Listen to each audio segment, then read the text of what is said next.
win. Entries start at £2.50. Call 0903 686 3232. Calls cost £2.50 plus your network access charge. Or post your name and number to GB 17 PO Box 8690 Derby DE1 9TT. UK only. Entrants must be 18 or over. Lines close at 4 p.m. on the 28th of November. The winner may be contacted live on GB News, week commencing the 8th of December. Please check the closing time if listening or watching on demand. Good luck.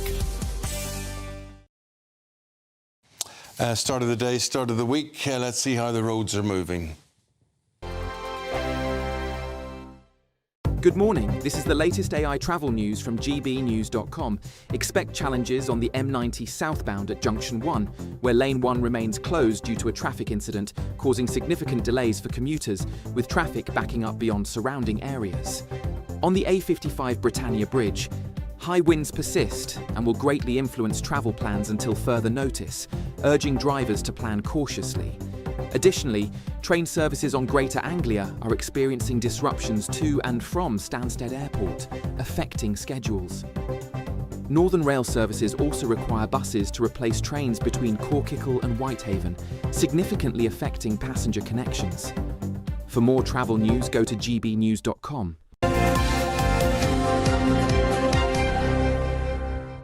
Now, do stay with us. Still to come, the former Prime Minister Lord Cameron has opened up about his prostate cancer battle. We're going to find out more with Dawn Neeson and Chris Biggins. That's next.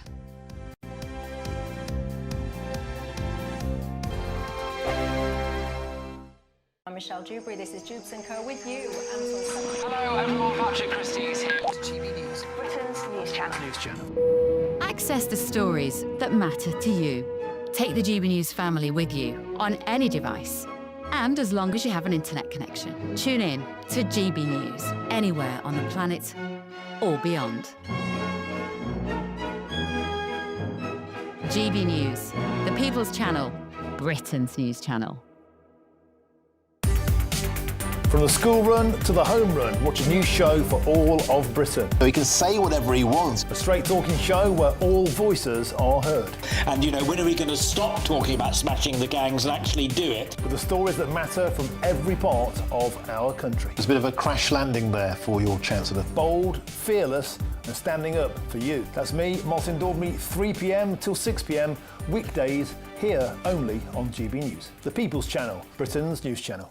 Westminster, the ultimate clique. And you're fighting like rats in a sack. But here on the Camilla Tominey Show, we ask the questions the establishment media is too scared to ask. OK, let me ask you a straight question, because I know you're a straight-talking politician. Whether it's net zero, illegal immigration or law and order, nothing is off limits. You had the power then.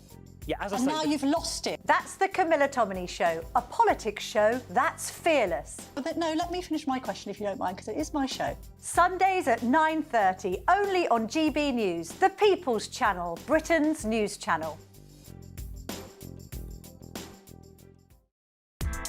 Join me, Nana Akwe, for an informative, interactive news programme with a difference. It's fun.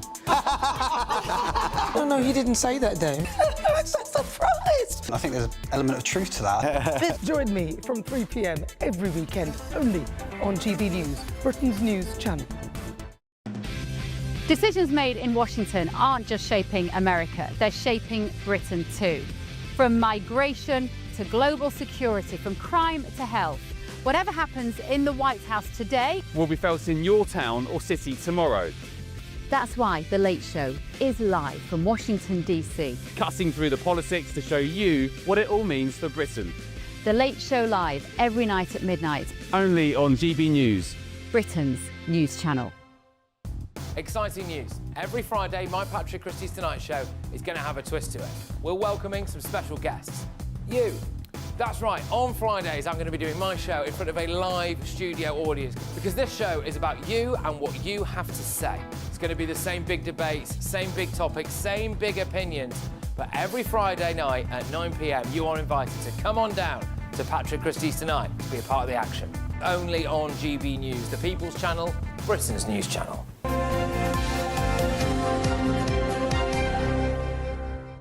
Well, yeah. You're having your say on a lot of subjects today, including litter. Let's start with that one first. We've got Christopher Biggins and Dawn Neeson to thank you to gauge their reaction to this and other things. In Peterborough, says Valerie, there's a gentleman who's been a voluntary litter picker for 2 years. I think that's a really good thing.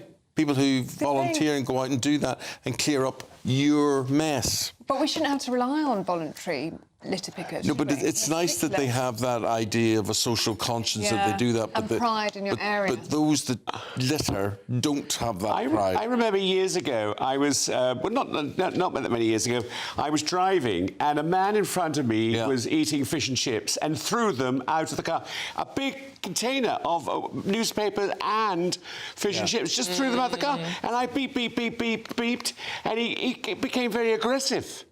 Because I was telling him, clean that up. People are absolute monsters. No respect for society at all. No. I'm going to Birmingham for Christmas, and their situation in Birmingham is appalling. Well, they've been on strike since August. There's also this situation about the cap on children, which it's rumoured that Rachel Reeves is going to increase. With the budget.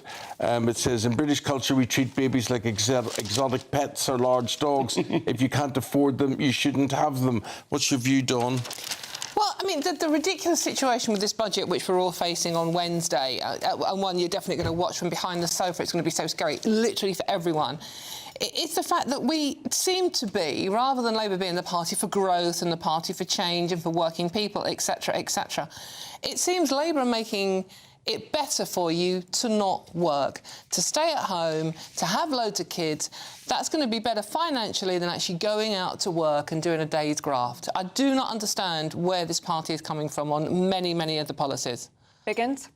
I agree. I mean, you know, and as far as pensioners are concerned, well, I mean, I think what would be best actually for all of us if we got rid of us. I mean, I'm a pensioner, and I think at a certain age, you just get rid of us all, because all they want to do is attack us all the time, and say, you know, oh, you've got a house, it's worth much more than when you bought it. You worked hard, you saved up, you've got this house, but actually we're going to take as much of it as we possibly can. It's appalling. And everything, you know, we've been saving for our old age to make it actually acceptable and have a fun time. No, this government wants to take everything from us. What they're doing to the Labour voters, I think, is appalling. But didn't the old school Labour Party, my dad used to be a member of it, used to be a union representative, didn't the old school Labour Party, wasn't it for working people? To encourage you to actually work, to do better for yourself, to improve your lot. That is what they were about. I know Margaret Thatcher did that as well. But that's what about on the front page of the Express today. Pensioners to lose £800 a year in Reeves' budget. I really do think this Labour Party hate old people. They do. Well, let us know what you think. gbnews.com/yoursay. There's also a brand new way to take part in the conversation. You can become a friend of GB News for free. Let's take a look. Join the community and be part of our shows by becoming a friend of GB News. Get a direct line to join the conversations that you hear us talking about every day in our programmes by commenting on Your Say and voting in You Decide polls. Access opinion, analysis and behind-the-scenes videos as we share more from the stories that you see on TV and radio. Plus, watch our shows live and on catch-up anywhere, anytime. If you love our channel, become a friend of GB News for free by scanning the QR code or going to gbnews.com/friend. Don't just watch our programmes, come and be a part of them. Now let's speak to the government. We're joined now by Business Secretary Peter Kyle. Very good morning to you, Mr. Kyle. Good morning. Good morning, and thank you for joining us in the rain. Look, we need to talk about the budget just Wednesday, so not very long to go now. We're talking about a rise in benefits, so £15 billion giveaway to the benefits bill at the same time as raising taxes.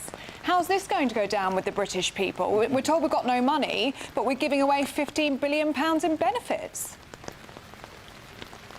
Well, you're talking entirely based on speculation that's in tabloid newspapers today, and each day the speculation changes. Now, I understand that there's been a lot of speculation in the lead up to this budget, but there's only 2 days to go. The facts will come out on Wednesday. Let's wait for those facts to emerge. But what we do know is that this will be a budget where we will get a grip on the cost of living challenges, because that is what affecting people up and down the country. We'll protect the NHS, and we will make sure that we start to tackle the long-term debt challenges that we inherited from the previous government. We will also lay the foundations for growth. The only way that our country can move forward, the only way we get real fairness for working people and pensioners right across the country, is to get growth into our economy, and that is what I, as Business Secretary, am doubling down on. And you're going to be announcing a way of getting growth today, Peter. I think this is a really good idea. You're going to cut electricity bills for a lot of businesses. Tell us about that. Thanks, Eamonn.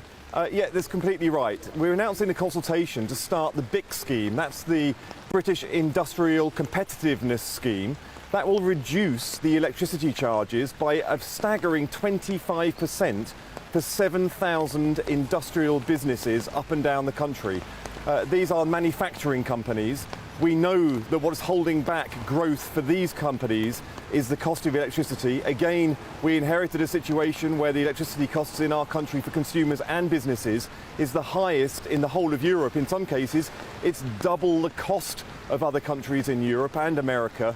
We need to make sure we can get a grip on that. So we've found a way of doing that for 7,000 businesses on top of the supercharger that we've already announced a couple of months ago, where we increased the amount available to high energy intensive industries back then.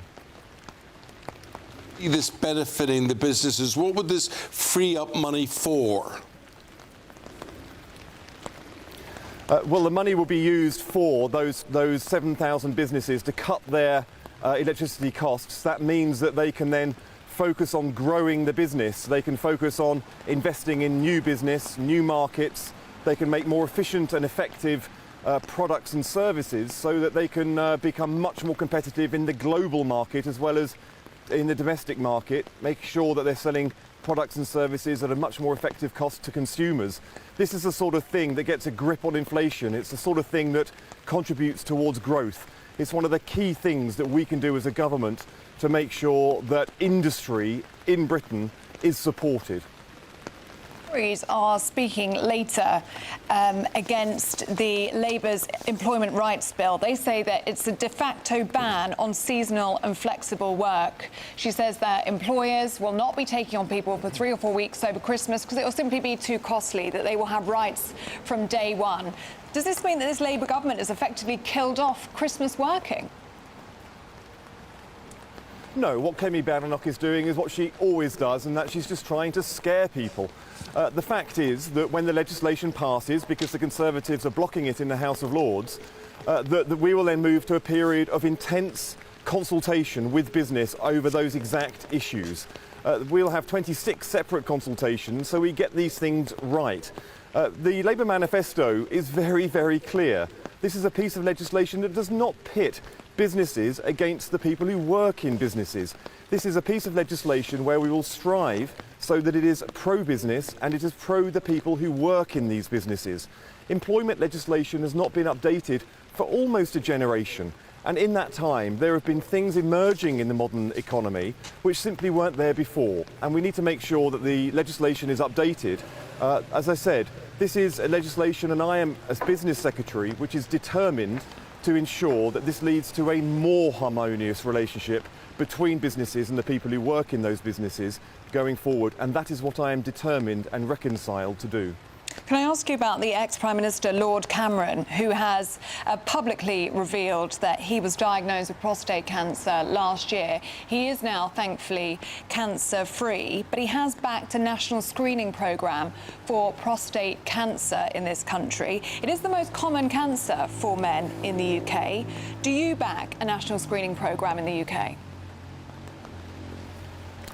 This is being considered by the Health Secretary, Wes Streeting, at the moment. But let me just say an enormous thank you to David Cameron for speaking so publicly about this. This is a private matter for him, and it must have been difficult to talk about it. I'm incredibly relieved that he has now made a recovery, and I'm grateful for him talking about it. We know that this is a huge issue facing men up and down the country, and I know that Wes is looking at the right way forward. These are not straightforward issues. We need to make sure that we have the right interventions and the right support so that men get exactly what they need in order to get the diagnosis where it exists. OK, we'll leave it there. Thank you very much indeed. Business and Trade Secretary Peter Kyle there. Thank you very much. Sorry to keep you out in the rain. Thanks, Eamonn. Thank you. Thank you. All right. Now, do stay with us. Still to come, Dawn Newsom and Christopher Biggins are here going through the papers with us and telling us why there are concerns about Labour's new employment bill putting an end to Christmas working. But first, if you are in search of some holiday sun, here's the forecast. Ready to soak up that holiday sunshine? Won't we need some cover? No worries. All sorted. All Clear Travel Insurance sponsors GB News Travel Destinations Forecast. The unsettled weather continues across the central Mediterranean. Heavy rain and thunderstorms expected here. Some areas could even see a month's worth of rainfall in just a few days. Mostly dry and settled across Madeira, but many areas of northern Europe are going to see a very unsettled day on Monday. The poorest of conditions likely across Italy and around the Adriatic coastline. Some heavy showers and thunderstorms here.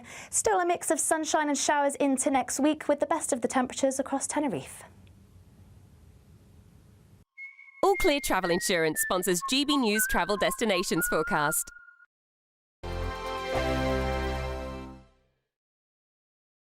At GB News, we love to hear from you, our loyal community.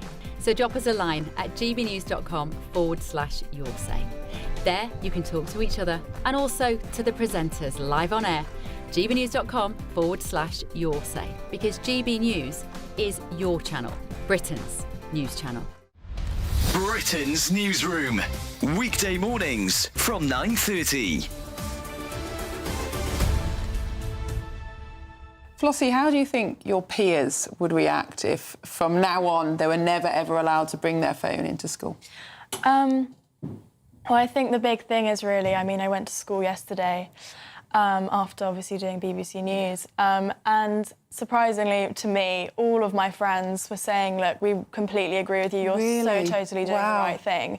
Obviously, it is a very sensitive topic. You know, obviously I'm going to have people saying, stop what you're doing. Don't take my phone away from me. I would hate myself if I was, if I was in primary, secondary school. But realistically, the thing is, now I'm coming to realise I really wish I just didn't have a phone. Yeah. I am addicted to my phone now, I will admit that. I really wish I wasn't. So hopefully as well, if phones are banned in secondary schools, parents usually buy them for secondary school because everyone gets them. So hopefully that will stagger, you know, when parents buy their kids' phones, which may break, you know, the level of addiction. Yeah. Because I feel like if I didn't have a phone, really wish I didn't, because, you know, I keep on saying to myself, where would I be now if I didn't have a phone? You said that people are now talking to each other on the bus because your school has moved to a stricter ban. So my school is now completely smartphone free on anywhere where the school has a duty of care. So, yeah, it was really surprising to see kids, you know, talking and chatting while because normally they would being on text their each other or they'd be on the staring at their phone. Extraordinary, isn't it? Well, I do hope you're very successful because it's such an important campaign. Will, Ewing and Flossie, thank you so much. Yeah. Why can't they just take a stand? They've done it in Australia. It might help with the They've done it in Australia. GB News, the People's Channel.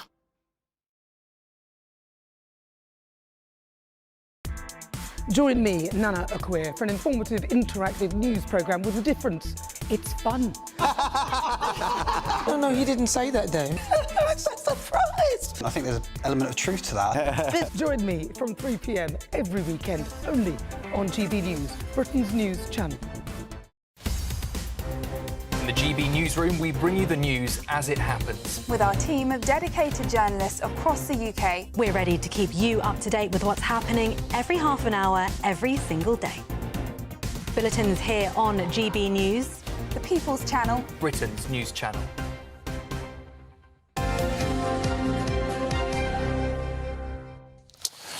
So we were talking to the Trade and Industry Secretary there just before the break, and we were talking about Kemi Badenoch, and she's talking about Christmas jobs being destroyed, Dawn. What do you think? Well, I think she's actually got a point. I mean, she's warning today in a speech that she's going to give that Labour's workers' rights legislation, which is coming up, which with the employment rights, but which basically gives workers all the rights from day one. I mean, like, you get sickness rights, you get maternity rights. As soon as you walk in the door, you can go off sick and still get paid for it. So it's going to be a disaster for small businesses in particular.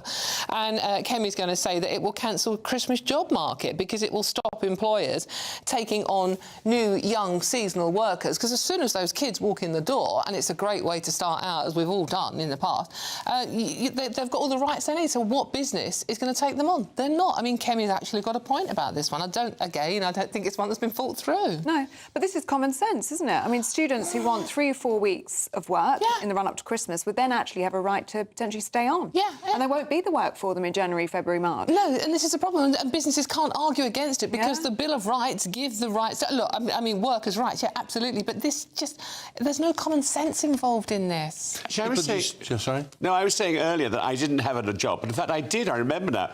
I went to my local repertory company. I thought that was a good way into theatre, and I got a job, and I stayed there for 2 years on £2 a week to begin with the first week. So what was your job? I was a student ASM. I did everything. I was a dog's body. Assistant stage manager. Yeah, and it was wonderful because you learnt so much in those 2 years. But the first year, £2 a week, heavily supported by my family. Yes. But it was a way in, which of course you can't do now in theatre. Yeah. Well, it's impossible. I got £2.50 to work in the bar, or you got £3 if you worked behind the counter. If you're a waiter, you got £2.50 plus tips. And if you're behind the bar, it was £3. So that year was, I think, 1976 or so for that. So people don't know they're living now. But did people, is it not the post office was traditionally attract people at Christmas time? Absolutely. Temporary workers, temporary postal workers. I mean, obviously we don't send as many Christmas cards as we used to now, but I think it's such an important way, and it gives youngsters confidence in the job market as well. I mean, all 4 of us sitting here started, Eamonn and I started working in bars, as you just said, Eamonn. Ellie, you did waitressing and things like that. We've started, and it gives you a little bit of confidence in the business market about working life. In terms of Christmas work, my first seasonal work was actually as a student, and I'd come back and work at Boots during the holidays. They worked really well for me. Just on the makeup counter. Really, there's a surprise. Very good discount. But it was great because I'd just come back for a few weeks and then I'd leave again and then I'd come back for the summer holidays, and it worked really well. It's great for youngsters. I used to work in Primark, or what do you say? Primark. No, it's Primark. No, Primark. Primark. You say Primark, I say Primark. And the way people earned money in Primark was to go around and pick up receipts off the floor in the shop, and so it says $7.99, and then they would go and steal something for $7.99. They'd lift something off the shelf for $7.99, and then to get a refund, you had to have your receipt and the item. Yeah. So they say, I looked at these and decided I didn't like the colour. Can I have a refund, please? Do you have a receipt? Yes, I do. And that's what they... That's what they got money. That's the way to do it. This is obviously something Eamonn Holmes never did. No, no, no. We had to spot it. We had to do it. And then the people who would say, Mr. Holmes, this woman wants a refund on this. And I said, and what's the problem? She's got a receipt? Yes, she's got a receipt. I said, well, what's the issue? Well, she says she hasn't worn these. And I said... And then she would hold them up and they were underwear. Oh, God, oh, no. Things people bring back. And they'd also bring back T-shirts and jumpers with makeup cake. That's disgusting. Yeah. Oh, God. People are disgusting. Yeah, they are. They are. That's very true. Big Ins, let's have a look at something totally different, shall we? We're just talking about it with the Business Secretary, Peter Kyle, and that is Lord Cameron, revealing that he was diagnosed with prostate cancer. Absolutely. Samantha, his wife, was listening to a radio programme and she heard all about Soho House founder Nick Jones talking about the disease. Yeah. And so she said to David, look, you go and have a checkup. He went and had a checkup and they caught it in time. And the saving grace for him is, by her doing that, early detection. Yeah. Absolutely. Yeah. And I think men are frightened, though. Men never want to admit that they've got something wrong with them, and Well, it's not a nice experience. You No. know? No, but I mean, it saves your life, though, if you do go and do something about it. But initially, it's just a blood test. Initially, it's nothing to worry about whatsoever. And 1 in 8 men and 1 in 4 black men will be diagnosed with breast cancer, with prostate cancer. It's so important to get checked. It really and that's is. why it's so important to talk about as well, because, I mean, Nick Jones was talking about it, and therefore Samantha... Yeah, exactly. And now David Cameron, I mean, he was saying, oh, it's not my style to talk about my personal health and something as intimate as this. If you get it, But if I talk about it...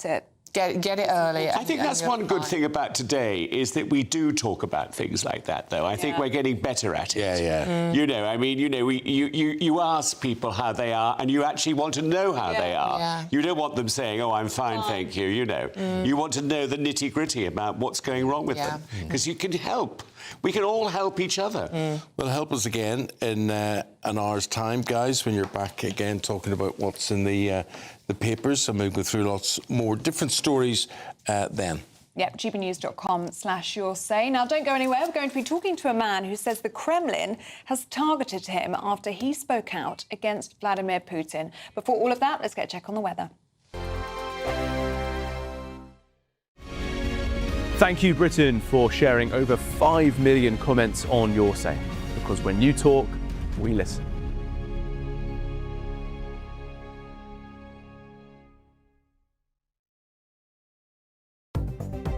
Good morning. This is the latest AI travel news from gbnews.com. Use caution due to flooding on the A92 northbound near Port Lethen. An accident has occurred for drivers travelling eastbound on the A55 between junction 31 in Carewis and junction 32 near Dolphin in Holywell. Local diversions are in place, so plan alternate routes. In Bedfordshire, there are lane closures on the M1 southbound entry slip at junction 13 due to a broken down vehicle. Normal traffic conditions are expected to resume soon. And on the trains, both cross-country and Greater Anglia services are experiencing disruptions to and from Stansted Airport. For more travel news, go to gbnews.com. It's the final week to see how you can enjoy Christmas on us. First, we'll give you an incredible £30,000 in tax-free cash. Then we'll give you a further £10,000 cash to spend on all your Christmas presents, even the tree. Christmas lunch, that's on us too, with £1,000 in shopping vouchers to spend at your favourite supermarket. Finally, a GB News Christmas goodie bag. For another chance to win, text WIN to 63225. One entry costs £2.50 plus one standard network rate message. Or text BONUS to 63225. 5 entries cost £5 plus one standard network rate message. Go to gbnews.com/win. Entries start at £2.50. Call 0903 686 3232. Calls cost £2.50 plus your network access charge. Or post your name and number to GB17 PO Box 8690 Derby DE1 9TT. UK only. Entrance must be 18 or over. Lines close at 4 p.m. on the 28th of November. Please check the closing time if listening or watching on demand. Good luck. Britain was once the envy of the world. But look around. A nation that no longer knows what it is or where it's going. A country that's broken. How do we fix Britain? How do we bring it back? Friday night with Matt Goodwin at 8 p.m. only on GB News. No matter the state it's in, this is our nation. Join me, Jacob Rees-Mogg, for a genuine, honest discussion on where we have been, where we are going, and where we are with the people who set the direction. Tune in to State of the Nation every Monday to Thursday, 8 to 9 o'clock, only on GB News. Britain deserves a newsroom that puts the facts and your voice first. Well, and that's what you get on GB News. Lively debates, lively conversation. And we're not afraid to hold power to account. And each other. So join me, Andrew Pierce. And me, Miriam Gates, for Britain's Newsroom, weekdays from 9:30 on GB News.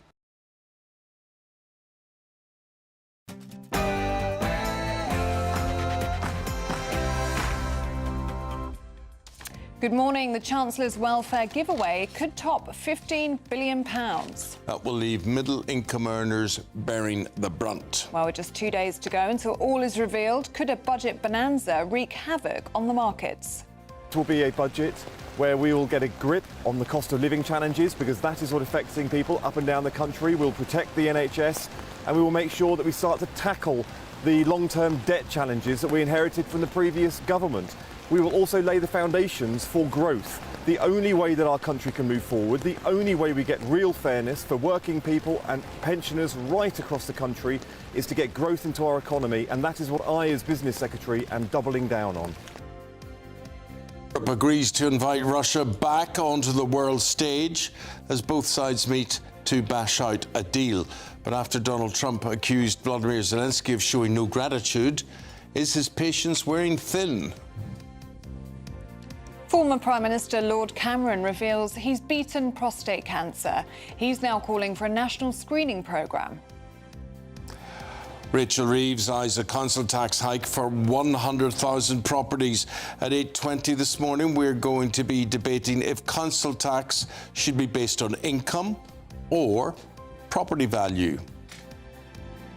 And the country's leading honey taster reveals all of the tricks to spot authentic honey. And she reveals why not all jars are as sweet as they seem. That's in 20 minutes' time.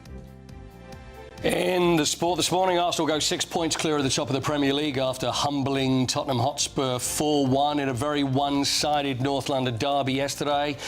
In rugby, England win their 11th game on the bounce as they beat Argentina.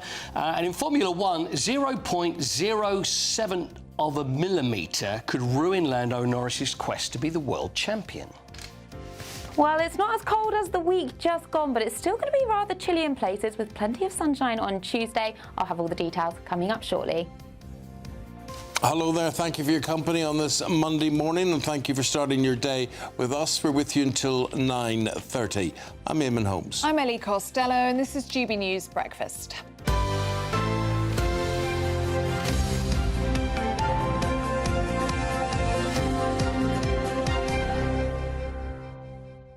Can I ask you a question? Yes, please. When you drink tea, yes, do you leave a little bit at the bottom, or do you drink the whole No, mug? always leave a little bit at the bottom. So why? Because I always do. If I drink a cup of coffee, I always drink the lot. But with tea, I always, I think it's down to being a kid or when it used to have tea leaves. Yeah. And it's kind of like a habit. So even now, years on with a bag, I always still leave a little drop at the bottom. I still think it's a little bit grainy towards the bottom of it. Do you? Yeah. Maybe that's just in my mind and my psyche. Eamonn, tea? Do you leave a little drop at the bottom? I don't drink much tea, but I wouldn't necessarily leave anything at the bottom, no.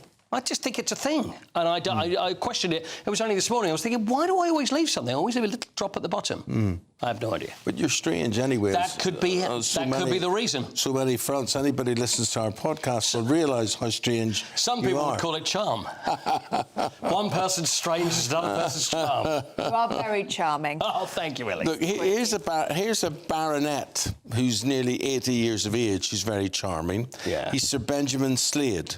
And he wants a new bride. I've heard about him. He wants a bride, and her skills must be not cooking or cleaning or anything like that, but she can fire a shotgun and be a good dancer, and at least 20 years younger than he is. Has he got money? Yes, I think. Money. Because this sounds like the only thing going for him at the moment, by the sound of it. He's looking for an heir, isn't he? Is this the same guy who's looking for an heir? So he wants a really young wife who can provide lots of babies. Oh, my goodness Yeah, me. he's 79. I think he'd like a wife in her 30s. I'll bet he does. Well, good luck with that. Good luck with that one. Dear, oh dear. Okay. So she's got to be able to dance, fire a gun. Yes, and be 20 years younger. And provide lots of babies. Yeah.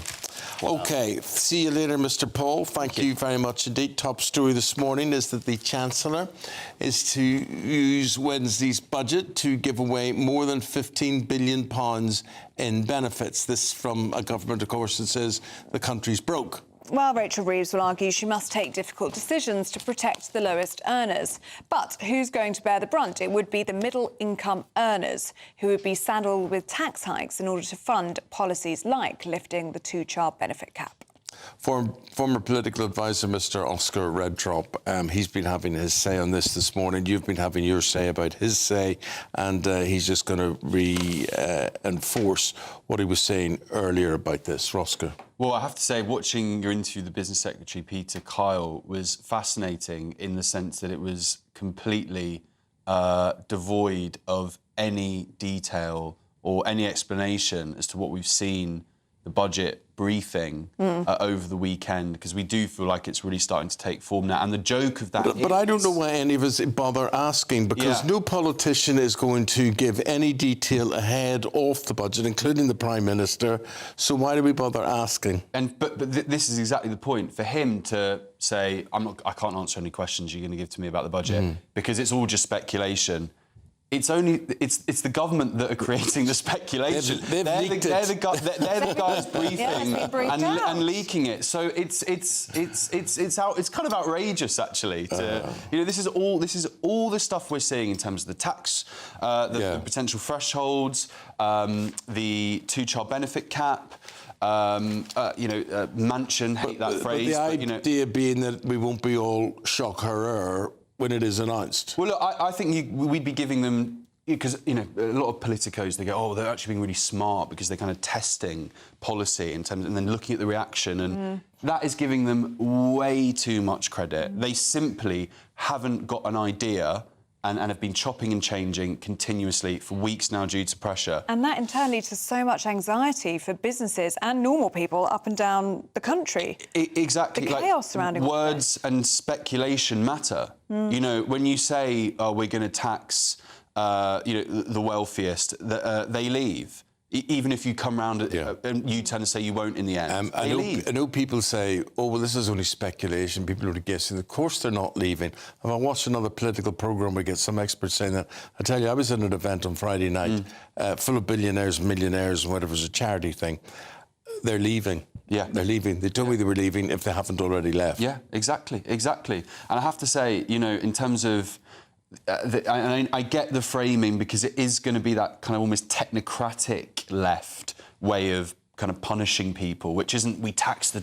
people like the Green Party in Corbyn, they want to go for the 0.1%, whereas this is kind of a lot more mealy-mouthed. It's a little bit less kind of controversial and brash in a way, but it targets the middle in some senses, a way that the proper left would leave alone. But it isn't just the middle. This is people who are scraping through and battling every morning. They will be affected. This government talks about wealth creation. They all talk about wealth creation. None of them know how to create wealth. None of them know. And they simply taxes. Yeah. Why can't they create wealth? What is her...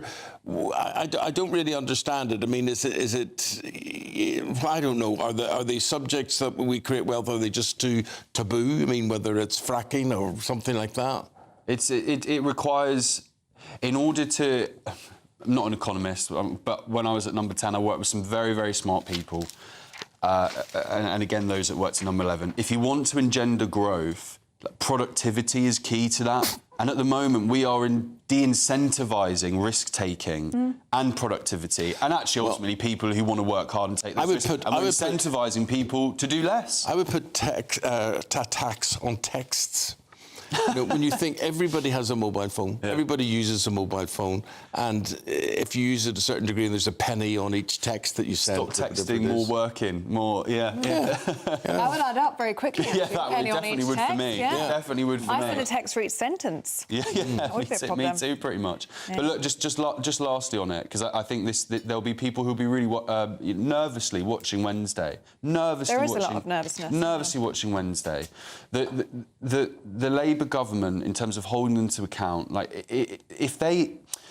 the threshold freeze will raise it ultimately is a raise on income tax, because it drags more people in. This isn't just me. This isn't just some former Tory advisor, Tory boy.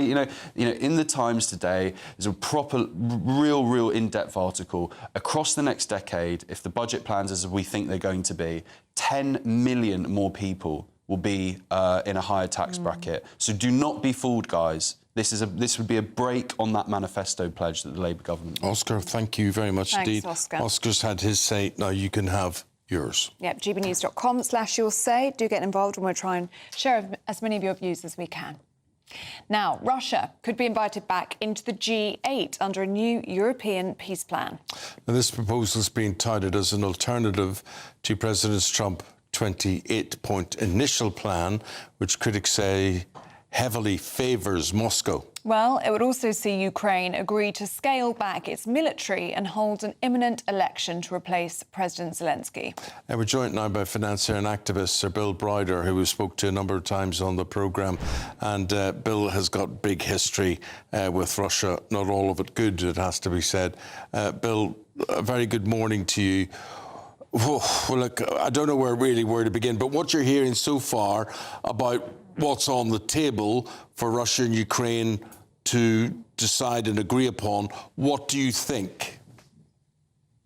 Well, I think that, first of all, the plan that was presented, the original 28-point peace plan, and there's nothing peaceful about it, was a plan drafted in Russia, translated from Russian, handed to the United States, and then that was the plan that was proposed by the Trump administration. It's a complete non-starter, that plan. It offered things like giving away big parts of Ukraine that Russia hasn't already conquered.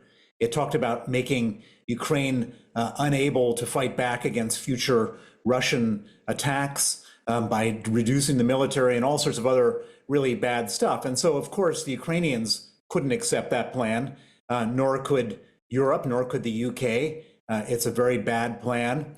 At the same time, everybody was tiptoeing around Donald Trump. Nobody wants to offend him because he took ownership of that plan.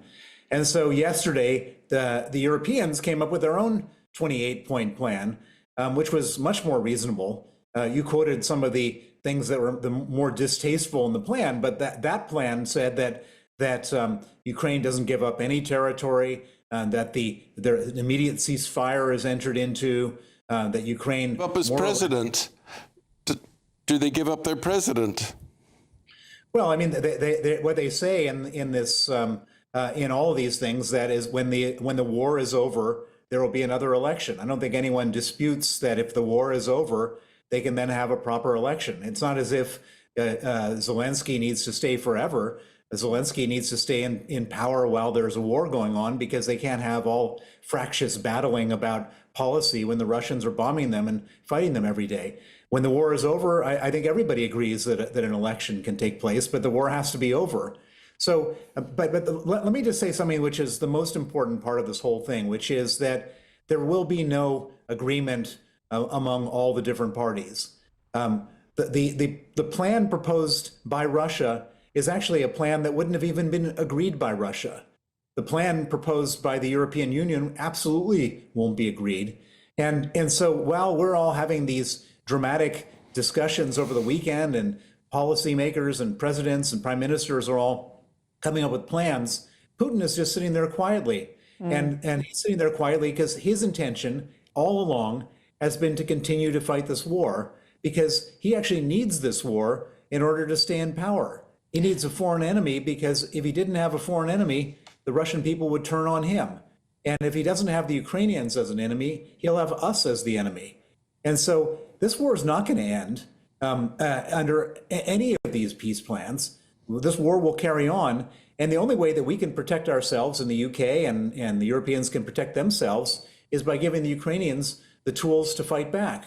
Donald Trump has stepped out, more or less. He said no more money for Ukraine. So it's up to us. And where's that money going to come from? It's going to come from the frozen assets. There's $300 billion of frozen assets that we have in the West that we can confiscate.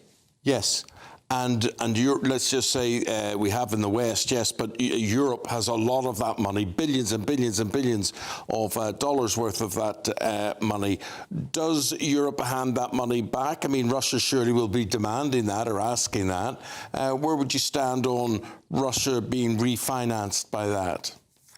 Under no circumstances. Russia has caused $1 trillion of damage to Ukraine.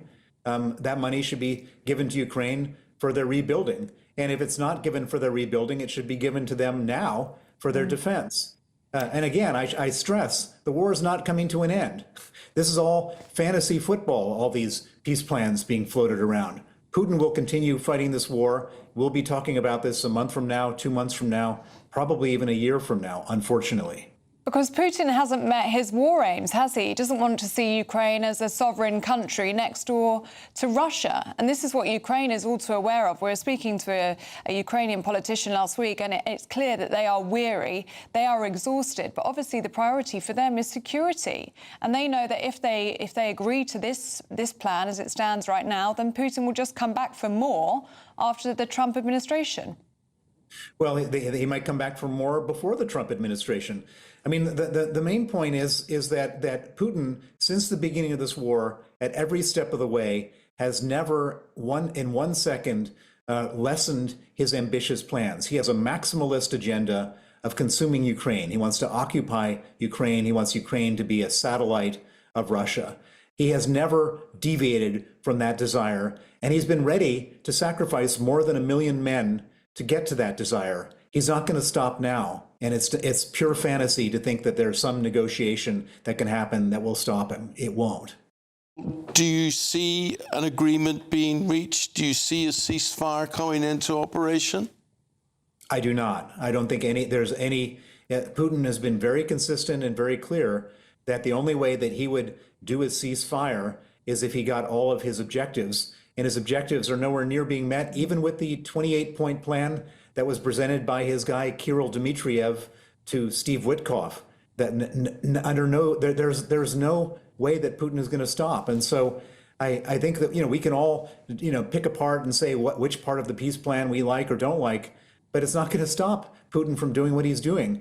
And I suspect that there's the main reason that he put this whole thing out there is not because he wants a peace plan, is he didn't want Donald Trump to sanction Russian oil, which is his last economic lifeline. There was very serious talk last week before all this came to the fore that the American government would sanction China, India, and Turkey, who buy all the Russian oil. And that was the point at which this 28-point peace plan was leaked. And I think that was the basis for all this, is because Putin doesn't want to have his oil sanctioned. And now, everyone's discussing different peace plans, and there's no talk of sanctioning Russian oil. Sir Bill Browder, really appreciate your take on things as always. Thank you very much indeed for your time and your analysis this morning. Thank you. Thank you. Okay. Now, at 17 minutes past 7, there's just a few weeks left until Christmas. One month today until Christmas Eve. So time is running out for you to enjoy Christmas on us. 40 grand in tax-free cash, £1,000 to spend in your favourite supermarket, and a GB News festive goodie bag, all in time for the big day. Here are all of the details that you need.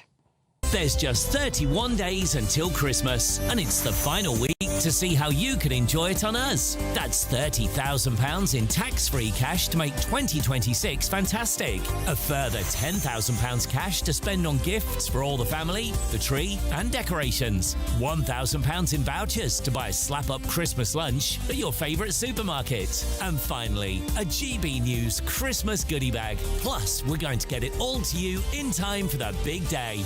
For another chance to win, text WIN to 63225. One entry costs £2.50 plus one standard network rate message. Or text BONUS to 63225. 5 entries cost £5 plus one standard network rate message. Go to gbnews.com/win. Entries start at £2.50. Call 0903 686 3232. Calls cost £2.50 plus your network access charge. Or post your name and number to GB17 PO Box 8690 Derby DE1 9TT. UK only. Entrance must be 18 or over. Lines close at 4 p.m. on the 28th of November. The winner may be contacted live on GB News, week commencing the 8th of December. Please check the closing time if listening or watching on demand. Good luck.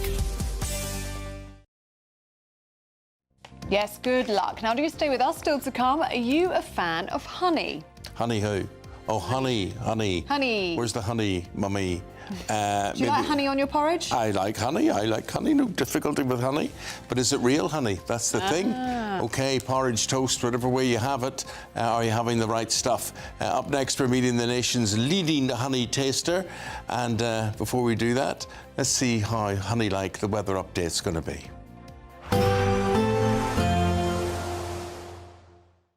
Expect warm spells with the odd rude interruption. Boxed Boilers sponsors the weather on GB News. Good morning and welcome to a GB News weather update from the Met Office. Well, there are showers in the forecast today, sunnier spells developing in the west and more so tomorrow, otherwise still feeling chilly in the winds. So the strongest winds really confined to the southwest of England with gales, but they'll generally start easing. Otherwise, some brighter skies developing, especially across Northern Ireland, Scotland, later into Wales and the southwest of England. But most of the showers really confined to eastern areas, so into eastern Scotland, northeast England. Again, some of these wintry over the hills. Could be some glimmers of sunshine across the southeast, but for most of us, it's a chillier day, especially when exposed to the northerly wind, but feeling a bit more pleasant across Northern Ireland. So as we go through this evening then, temperatures will quickly fall away, especially under the clear skies across western Scotland. Still a focus for showers along the coasts. Across Northern Ireland, a few showers coming down in that northerly wind, and likewise across northern England, perhaps even some of them falling a little bit wintry. Otherwise for England and Wales, it's going to be a mixture of some clear skies, but also some showers, especially focused across Pembrokeshire and then running down into Devon and Cornwall. So as we go overnight into the start of Tuesday morning, actually a lot of those showers across the west do start fading away. It will be turning colder, especially across northern areas where we'll see a touch of frost to start Tuesday morning. Otherwise, still a focus for the showers across eastern areas. So a colder start to Tuesday morning with some icy stretches possible and a frost in places. Otherwise, through Tuesday, most of us should see a largely dry day with more in the way of sunshine. There'll still be a focus for those showers running down along eastern coast, so into northeastern England, and a few showers across the southwest, but through the day, they'll start fading away. So hopefully feeling a little bit more pleasant with lighter winds and more in the way of sunshine on Tuesday. Expect warm spells with the odd rude interruption. Box Boiler sponsors the weather on GB News. Bold. They are under no illusion. Ray. Are you a human trafficker? Boundless. I've had enough of the nonsense, and I'm not afraid to say it. Don't get us on the BBC. Every weeknight, I tear through the headlines. The smell of gasoline. Should we be worried about it? From Westminster madness to cultural war chaos. What I'm going to do now is they are throwing things out the car as we speak. Get ready, Britain. Here we go. Patrick Christie tonight, weeknights from 9 p.m. only on GB News, Britain's news channel. Hi, I'm Michelle Dewberry, and my show is your opportunity to cut through all the noise and dive in headfirst to some robust debates. Ideas clash. Situation, isn't it? No, because the failure is you're deliberately avoiding my point. Nothing's held back. And if you think this is the end of it, wait for more. And we do not shy away from the difficult stuff. Sometimes I want to shake people and say, if only you understood. So join me on Jubes & Co. weeknights at 6 p.m. only on GB News, Britain's news channel. Westminster's full of talk, but out here, it's the real world. Am I allowed to talk now? No, that's it. This is where it matters, real people and real lives. That's what politics is all about. In fact, has Trump made a good start? No. Straight answers, no spin, and just a couple of pints. How many fingers have I got up? About 10. So join me for Lee Anderson's Real World every Friday at 7 p.m. only on GB News. The People's Channel, Britain's news channel. From the school run to the home run, watch a new show for all of Britain. He can say whatever he wants. A straight talking show where all voices are heard. And, you know, when are we going to stop talking about smashing the gangs and actually do it? With the stories that matter from every part of our country. There's a bit of a crash landing there for your Chancellor. Bold, fearless and standing up for you. That's me, Martin Daubney, 3 p.m. till 6 p.m. weekdays here only on GB News. The People's Channel, Britain's news channel. Britain was once the envy of the world. But look around. A nation that no longer knows what it is or where it's going. A country that's broken. How do we fix Britain? How do we bring it back? Friday night with Matt Goodwin at 8 p.m. only on GB News.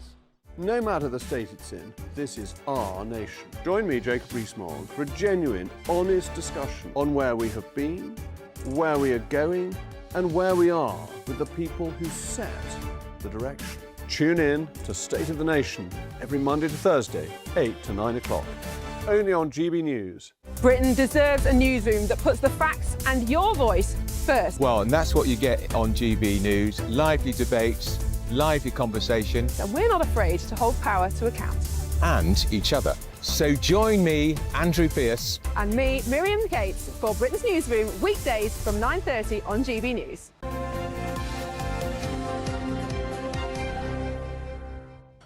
Now we've got some honey in front of us, which we're going to get stuck into very, very shortly.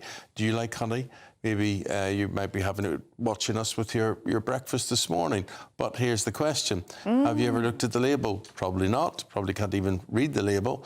Or thought about where that honey is coming from. Because here we have a honey that comes from Turkey, Mexico and Argentina, all in the one bottle and packed in the UK. So it's a blend of honeys from all those countries and packed here. Ah, but is it even honey? Or is it more of like Well, a that's the sugar question. syrup? This one is honey. This is pure honey. With a honeycomb bit inside. Yeah. So that's the real McCoy. A You can actually see the difference. It's so thick. Look. Mm-hmm.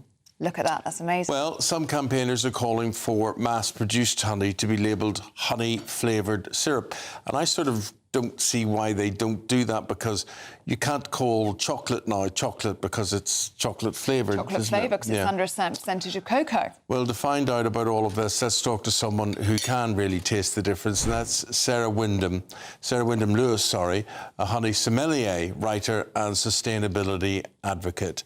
Sarah, this is quite worrying. We didn't really think about this before, but really, what are we getting in this sort of dispenser? This is the blended honey. Yeah, so that blend word, I can't see what you're looking at, but I'm betting that it's in sort of micro writing, because it's the dirty little secret that nobody wants you to know. Because I always say real honey is made in hives by bees. Extracted gently by beekeepers, goes from hive to jar with no sort of fuss, no big interventions at all, and certainly no heat, no great heat. Anything that's blended, by definition, whether or not it's adulterated, and it's very likely to be adulterated with other sugars, it's been handled in a factory. It's a designed product. It's actually called a technical product. Okay. Now, well, look, we've got two types, and let's just try this. This is the blended honey, first of all, right? So we've got this one, Sarah, in a squeezy plastic bottle. This is from one of the supermarkets. So this is what I would have. I didn't know you were there. And I didn't even realise this was a thing, Sarah, until we were talking about it today. But would this even count as honey, or is it more of a sugar syrup? Do you want me to put... Yeah, you give some Well, time. Thank you. I mean, only a very detailed analysis would be able to tell you. I mean, I would probably be able to tell you on my palate, but it's very likely to have a good deal of other sugars added to it, yeah. Okay, here goes. It's actually really painstaking, isn't it, to make honey? I mean, it takes lots and lots of bees to even make one teaspoon of honey. It's a real skill, yeah. It takes, 12 bees to make a teaspoon of honey, their whole lives. It's a skill. It's both a traditional craft and and there's a modern science to it as well, because a lot of pressures on bees these days. From the traditional to the modern, right? We've just tasted this blended stuff. Not bad. It's all right. Yeah. Yeah, whatever it is. I'd say it was honey if I tasted it. Yeah. But it also tastes a bit like golden syrup. Yeah, exactly. I was going to say, because they're pressing your buttons. They're pressing your buttons. They want you. It may well even have a honey extract added to it. But if you taste something that's really like properly from a beekeeper, it has depth and flavour and complexity, which you just don't find in those blended products. They're basically a sugar substitute. Well, we can talk about the different flavours of this. The real honey that we're tasting is nice, but there's something strong about it, but it's not, I don't see it as nicer than the synthetic honey. I'm slightly frustrated. I wish I was in the studio with you. Oh, we wish you were with us. Some really great honey to taste, because I have no idea what you're tasting. I mean, if it's just a British crop honey, they're pretty boring, a lot of them. Nobody's saying they're going to set the light, But look at this. Look at this black honey from Nigeria. Oh, wow. And look at this wonderful honey from the Amazon basin. You know, I mean, honey is vivid. It's full of change. You know, I don't know what it is that you're tasting, and I agree. Well, the taste is one thing, but what it does for you, what's in it. Paul, what do you think? You know what? It's that is nicer than the other one, but I'm not really a honey specialist. I mean, Sarah, do we need to get to a stage in Britain where there is some sort of quality test or quality certificate for something to be called honey? I mean, the government has no interest in touching this. It's a very difficult thing. It's not like testing horse meat. You can't just do a single test. There's over 200 substances in any given honey, every single one of which can be variable. So you're going to need to have a whole suite of tests, including nuclear magnetic resonance and stuff. So, I mean, that's where the human palate comes in. I mean, that's what my training is to help differentiate the good from the bad, from the plain ugly. And Sarah, is there a difference in price? Yeah, there's a huge difference in price. It's like saying, should you pay 49p for a bottle of wine? No, you wouldn't. You know, honey's a luxury food. It's not designed to be a commodity. What's happening with what's in the supermarkets is they're reverse engineering the product from a price point, and they're using honey as a loss leader. So they're selling honey way below the cost of production. Now, in any economic system, there's only one outcome, is that the people who are producing the real thing go out of business, and that's what's happening. And the wool, you know, if you leave this... This is the one you have at home. This is the one I have at home, and which doesn't taste half as good as the real stuff. But as Sarah was just saying, that the risk I don't agree with that. I don't think there's much difference in the taste. Really? See, that to me now tastes like golden syrup. That's because you know what's in it. Maybe it's because it's in front of me. But I think the real stuff tastes better. And as Sarah says, it's the people who are making, and the beekeepers making the real honey now that might be out of business. Well, Sarah, we've got to leave it there, but thank you very much indeed for pointing that out. Is there just one thing you'd leave us with, the thought you'd leave us with, Sarah, when it comes to... Absolutely. Buy local. Buy from local producers, from your local beekeeper. You'll find them from the British Beekeepers Association website or the Bee Farmers Association. Everybody in this country has got local beekeepers that they can buy from. Start there and understand the whole nature and complexity of honey, and your world of honey will change. I promise. Thank you, Sarah. Appreciate it. Sarah Wyndham-Lewis, a honey sommelier. Great job. There's also a thing when you eat local honey.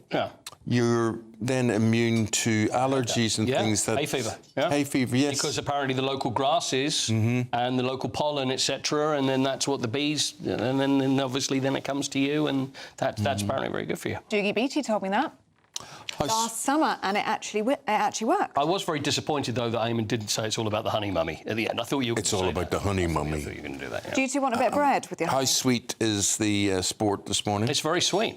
Actually, it's not. Back with stinking sport right after this. Don't go away. Do you want a bit of the bread? Have some...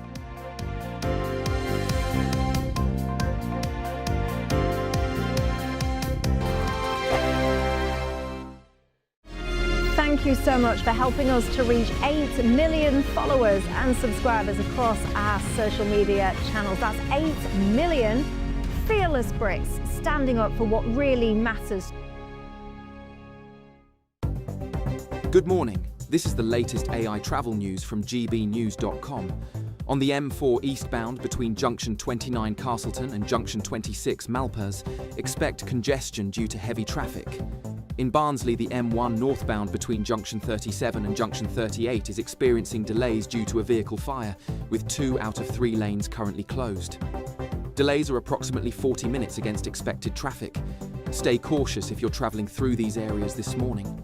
And on the trains, there are disruptions on services to and from Stansted Airport, affecting cross-country and Greater Anglia routes. Please check your travel times or consider alternative routes. For more travel news, go to gbnews.com. Exciting news. Every Friday, my Patrick Christie's Tonight Show is going to have a twist to it. We're welcoming some special guests. You. That's right, on Fridays I'm going to be doing my show in front of a live studio audience, because this show is about you and what you have to say. It's going to be the same big debates, same big topics, same big opinions, but every Friday night at 9 p.m. you are invited to come on down to Patrick Christie's Tonight to be a part of the action. Only on GB News, the People's Channel, Britain's news channel. Hi, I'm Michelle Dewberry, and my show is your opportunity to cut through all the noise and dive in headfirst to some robust debates. Ideas clash. Situation, isn't it? Because the failure is you're deliberately avoiding my point. Nothing's held back, And if you think this is the end of it, wait for more. and we do not shy away from the difficult stuff. Sometimes I want to shake people and say, if only you understood. So join me on Jubes & Co. weeknights at 6 p.m, only on GB News, Britain's news channel. Westminster, the ultimate clique. And you're fighting like rats in a sack. But here on the Camilla Tominey Show, we ask the questions the establishment media is too scared to ask. OK, let me ask you a straight question, because I know you're a straight-talking politician. Whether it's net zero, illegal immigration or law and order, nothing is off-limits. You had the power then. Yeah, as I And say, now you've lost it. That's the Camilla Tominey Show, a politics show that's fearless. But no, let me finish my question if you don't mind, because it is my show. Sundays at 9:30, only on GB News, the People's Channel, Britain's news channel. Britain's economy is at a crossroads. And this budget day, every decision counts. Taxes and rent to the cost of living. Whatever the outcome, the GB News family will be there with expert analysis breaking down what it means for you. Budget day, all day Wednesday, only here on the People's Channel. Britain's news channel.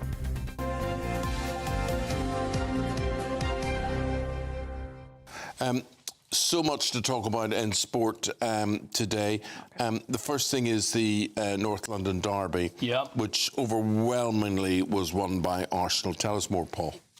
4-1 to Arsenal. Eberechi Eze, who signed for Arsenal, he looked like he might have gone to Spurs, but the deal was always going to be with Arsenal. And he's an Arsenal fan. He played for Arsenal as a kid. And, I mean, it's the ultimate for him to be the first person to score a hat-trick in the North London Derby since 1978. And Arsenal, they're 6 points clear now at the top of the Premier League.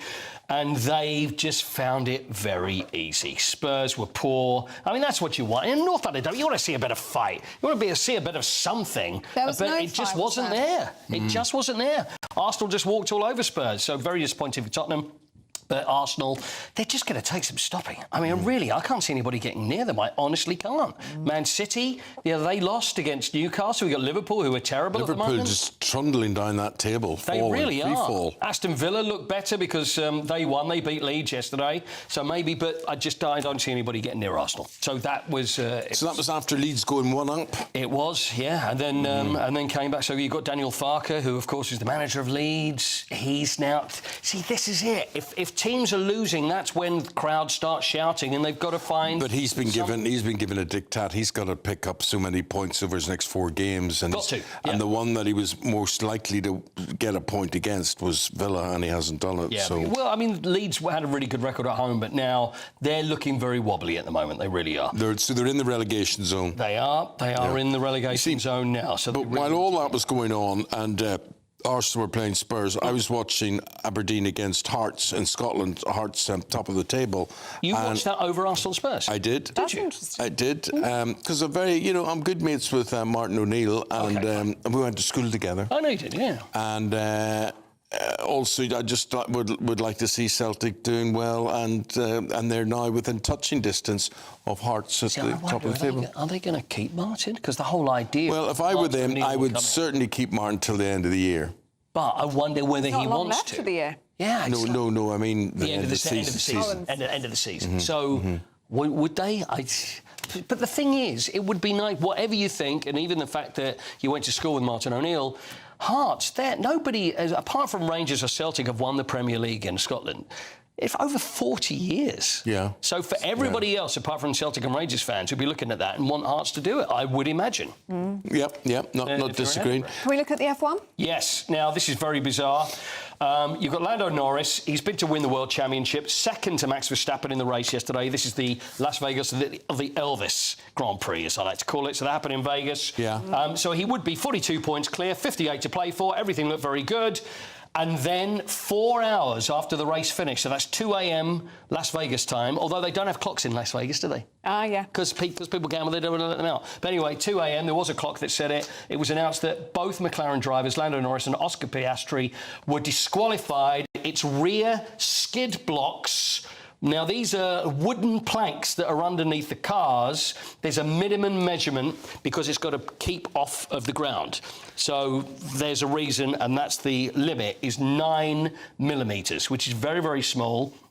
And they broke the rule by 0.07 of a millimetre. Gosh. And do you know how that's tight? That's that. That's just it. That's a whisker. It's a whisker. It's probably smaller than a whisker. So rules is rules. How they measure that, I have absolutely... It's like that tiny. So they're then disqualified for the race. So then it will affect Lando Norris going forward. So it prevents them from running their cars too low to the ground. And it's a wooden plank. Actually, it is a wooden plank, by the way. It's made out of wood. But it's very, very thin. But he's still ahead in the overall points tally. He is, but it would have pretty much started off. Of course. So there's still a couple of races to go. Gosh. OK, Paul, thank you very much indeed. See you again at 8:20. Thank you. Cool. Thanks, Coity. Now, do stay with us. Still to come, tarantulas here in Britain. I hope not. The venomous spider is apparently invading. Oh, no, I hope not. Dawn and Chris are going to be telling us more about that next. But first, we're in search of some holiday sun, and who would blame you because it's very cold outside. Here's the forecast across Europe. Can't wait to get in that sea. Lovely and warm. Just like the feeling of having great travel insurance. All Clear Travel Insurance sponsors GB News Travel Destinations forecast. The unsettled weather continues across the central Mediterranean. Heavy rain and thunderstorms expected here. Some areas could even see a month's worth of rainfall in just a few days. Mostly dry and settled across Madeira, but many areas of northern Europe are going to see a very unsettled day on Monday. The poorest of conditions likely across Italy and around the Adriatic coastline. Some heavy showers and thunderstorms here. Still a mix of sunshine and showers into next week, with the best of the temperatures across Tenerife. All Clear Travel Insurance sponsors GB News Travel Destinations forecast. Britain was once the envy of the world. But look around. A nation that no longer knows what it is or where it's going. A country that's broken. How do we fix Britain? How do we bring it back? Friday night with Matt Goodwin at 8 p.m. only on GB News. Britain's newsroom, weekday mornings from 9:30. And all the way around it, there's going to be 1 million bricks with 1 million answered prayers, so people can take their smartphones, scan a prayer, and see how it was answered. I'm joined now by Richard Gamble. You're the founder of this project. Just tell us about it and what inspired you. So the concept is we want to bring hope to people, and anyone coming will be able to point their phone at any one of the bricks, and their phone will light up and tell them the story of answered prayer.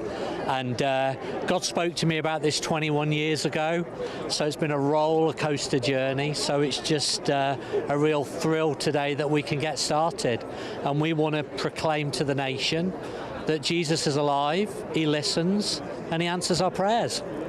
And how important do you think this is now in this day and age? Well, I mean, one of the things that we're doing is we're not just collecting the answered prayers from now, but from all of history. So we want to preserve the Christian heritage of the nation and get schools and colleges to come and visit and find out all the stories of what God's done through our history. And I think particularly now that's more important than ever. And you didn't want it to look like a religious monument as such, like Christ the Redeemer? Yeah, when we ran a global competition with the Royal Institute of British Architects, we didn't want it to have the Christian iconography. We wanted to be a stunning structural design that basically encourages people to come along, have a look, and when they come they'll be able to see all these tiny bricks on it and realise how big a million is. And I hope as a piece of art that's going to inspire millions of people to think about praying. GB News, the People's Channel.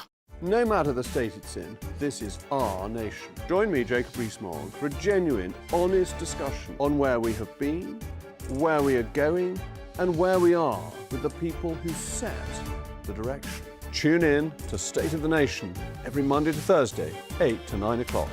only on GB News. Britain deserves a newsroom that puts the facts and your voice first. Well, and that's what you get on GB News. Lively debates, lively conversation. And we're not afraid to hold power to account.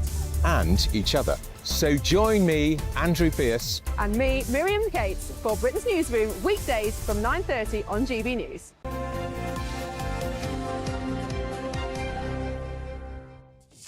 Now, joining us to go through what's making the news in the newspapers, former newspaper editor Don Neeson and the legend that is Christopher Biggins. And you were at the Royal Variety last week, weren't you? I was. We did a whole pantomime section, Jason Manford. And that hasn't been screened yet? No, this is Sunday before Christmas. Right, it's going to be screened. Mm-hmm. And we had the wonderful Princess of Wales and the Prince of Wales, who I must say I was very impressed by. Yes. Both of them. They were incredible. Yes. She looks really well. She does look well, and she is really fun, and we had a laugh, and you know, you see these lineups, and it's all rather serious, but they were really enjoyed themselves, you know, I think it was great. But she's written a very good piece, or talking about a piece, we should be more compassionate towards addicts. Not feel shame. They need our compassion, which I think is very true, actually. I think too much shame is put on people who are addicted to things and everything. We should be helping them by showing them compassion. Yeah. I think there's a lot of judgment around addiction, isn't there? Especially with, you know, drugs and gambling and things like that. People wanting to maybe create a distance between themselves and the addict. Well, it's she's saying, no, it's time to be compassionate. Exactly, and it's a message to start the Addiction Awareness Week, which started today, or it started yesterday, and it's such an important message. The thing is with it, it's very hard. It's very well said. It's very hard to show compassion if you are living with someone who's addicted to a problem or someone's got it. It's incredibly hard, and thoughts out there for people who are struggling to cope with this. It's incredibly hard. Well, not enough's done. I mean, again, where I would criticise this government and previous governments is not enough's done to house these people, to rehabilitate them as well. There's the big dilemma is, do you actually feed their habit or give them, you know what I mean, drugs to maybe take their dependency down a bit, which is very controversial, which they do in Scotland. What do you think about that? Well, I think other countries have an answer to this. You know, like Holland, for instance, you know, where there's a big drug scene. I think they do have more compassion and they look after people and try and help them. I mean, it is a very difficult situation, and you're right, Dawn. You know, it's the people who are involved with you know, in a relationship with someone who has an addiction, and the problem is huge because you don't know what to do, what's best for them. And we really don't. I mean, Kate's right. We don't talk about it enough, and we really should be talking about it enough. And we should, as Eamonn said, we should be offering more support. I mean, if you try to get help for an addiction, whether it's drugs or drink or any other addiction, and there are plenty of them, you get addicted to literally everything. On the NHS, there's no help or support available for you. No, and there should be more help. Well, this leads to so many things like joblessness or homelessness, whatever, and it's just something that I think as a society and our local governments in Scotland, Wales, Northern Ireland and England should all be looking to appropriate a budget to this, but it's not the case. Dawn, let's look at something totally different, shall we? In the Daily Star today, we teased this earlier, tarantulas in the UK. The problem with this story is, and I'm not knocking the Daily Star, I used to work there, the problem with this story is they're not actually tarantulas. Oh. But apart from that, it's a great story. Like them. They kind of look a bit like them. They're a tarantula-like venomous spider with a bite which is a bit like a wasp sting. And I'm destroying this story straight away, aren't they? It's a tube web spider. They're about 2 inches, and they are now becoming more common in the UK because of global warming. The weather's getting more better for them. It's warmer for them, and but they're not going to kill you. They've been found in many parts of South and Southwest England. Well, they can scare you to death. They look so horrible, don't they? Spiders. Those legs, hairy legs. When I did The Jungle about how many years ago it was, I was put into a container with 200 spiders. Gosh. Does that not leave you with a phobia for those people? Well, it didn't, find enough, but I mean, because you cope with it somehow there, because it's a situation you have to go with. But it was absolutely terrifying, and you had to get stars and put them into a pocket and things, but they were all everywhere, and they are so ugly. I think that's the main thing. That's very spiderist. I love spiders. They're cute. Don't be silly. You can't like the spider. That's a silly thing to say. I mean, it is. I love spiders. Nobody loves a spider. I love spiders. I had a pet spider. You'd have loved her. What do you mean you had a pet spider? Cute. Stop. What sort of pet? Chilean rose tarantula. She was pink. What was her name? Spid. It's not very imaginative. But I know. I mean, come on. It wasn't very imaginative, but... How did you cope with the spiders in the jungle, then? Well, you just do. It's like the jungle. When you're in there, it's the most extraordinary experience. You just cope with anything. I mean, you know, it's no good going and screaming and shouting because you want to get food for your fellow contestants. So you actually go with it. I mean, I wouldn't want to be put into a container now. Has it made you braver? It has made me braver, really braver. I mean, and I absolutely adored every single moment of it. I slept the best I've ever slept in my life in the open. You know, the first night I thought to myself, I wonder what's going to crawl over me. But once you get rid of that feeling, it is the most wonderful experience. It should be on the National Health, funnily enough. Dawn, what university is running a course on Bruce Springsteen, and what would people get out of that? Oh, this is, again, this is another story from the day. The thing is with the papers today, they are full of stories about the budget, which we all know is coming up, and none of us know what's going to happen, but we all think it's going to be a bit scary, and we are probably right, it will be a bit scary. So that's another fun story from the Daily Star. Well, they're not scary. Will you stop being spiderous? This is a university in New Jersey, and it's the Institute of Technology in Newark, and they are setting up to run a course on Bruce Springsteen. They're looking to hire a part-time lecturer, if anyone's interested out there. But the thing is with this course, right, OK, no problem with it, a bit of fun, but they are going to pay £2,028 an hour for you to go and talk about Bruce Springsteen. Oh, please, can I? Well, I mean, Bruce might be tempted himself. Well, exactly. It's quite astonishing. And, you know, I mean, lots of fans of the boss are applying, and you can't blame them at all. I don't know what you actually get out of it. What does a degree in Bruce Springsteen... Well, yeah, apart from that, but a degree in Bruce Springsteen. Yeah.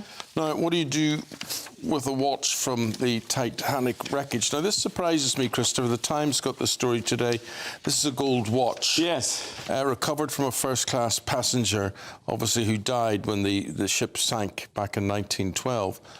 But I thought all of these were protected. I didn't think you were allowed to trade and sell stuff from the wreckage. But anyway, tell us more. Well, it's just come up for auction and raised £1.78 million.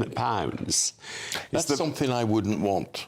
If I had 1.78 million, I wouldn't want to buy a dead relic, you know. No, I wouldn't either. No, I mean, I agree with you. But I mean, obviously, if you're into the Titanic, like in your hometown of Belfast, is the most wonderful exhibition of the Titanic, which I can see you buying a jug or crockery or cutlery or something.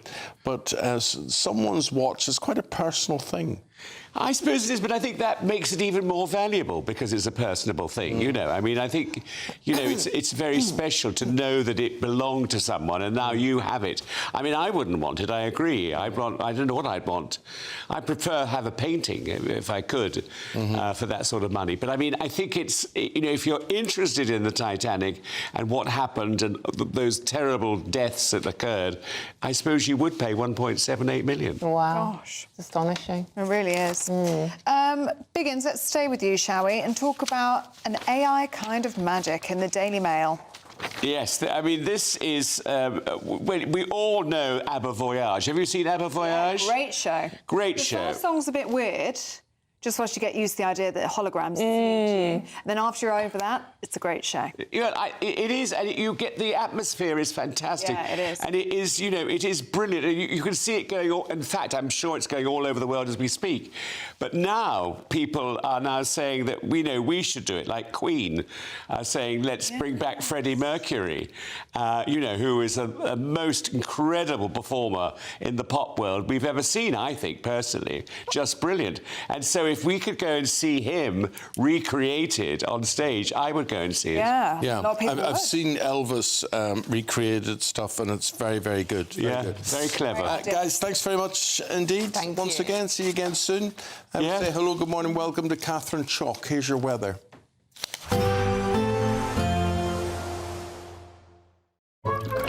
Warm and cosy, with a chance of zero visibility. Boxed Boilers sponsors the weather on GB News. Good morning and welcome to a GB News weather update from the Met Office. Well, there are showers in the forecast today, sunnier spells developing in the west and more so tomorrow, otherwise still feeling chilly in the winds. So the strongest winds really confined to the southwest of England with gales, but they'll generally start easing. Otherwise, some brighter skies developing, especially across Northern Ireland, Scotland, later into Wales and the southwest of England. But most of the showers really confined to eastern areas, so into eastern Scotland, northeast England. Again, some of these wintry over the hills. Could be some glimmers of sunshine across the southeast, but for most of us, it's a chillier day, especially when exposed to the northerly wind, but feeling a bit more pleasant across Northern Ireland. So as we go through this evening then, temperatures will quickly fall away, especially under the clear skies across western Scotland. Still a focus for showers along the coasts. Across Northern Ireland, a few showers coming down in that northerly wind, and likewise across northern England, perhaps even some of them falling a little bit wintry. Otherwise for England and Wales, it's going to be a mixture of some clear skies, but also some showers, especially focused across Pembrokeshire and then running down into Devon and Cornwall. So as we go overnight into the start of Tuesday morning, actually a lot of those showers across the west do start fading away. It will be turning colder, especially across northern areas where we'll see a touch of frost to start Tuesday morning. Otherwise, still a focus for the showers across eastern areas. So a colder start to Tuesday morning with some icy stretches possible and a frost in places. Otherwise, through Tuesday, most of us should see a largely dry day with more in the way of sunshine. There'll still be a focus for those showers running down along eastern coast, so into northeastern England, and a few showers across the southwest. But through the day, they'll start fading away. So hopefully feeling a little bit more pleasant with lighter winds and more in the way of sunshine on Tuesday. Warm and cosy, with a chance of zero visibility. Boxed Boilers sponsors the weather on GB News. Thank you, Britain, for making us the fastest growing news website in the UK. We're truly humbled, and we couldn't have done it without you.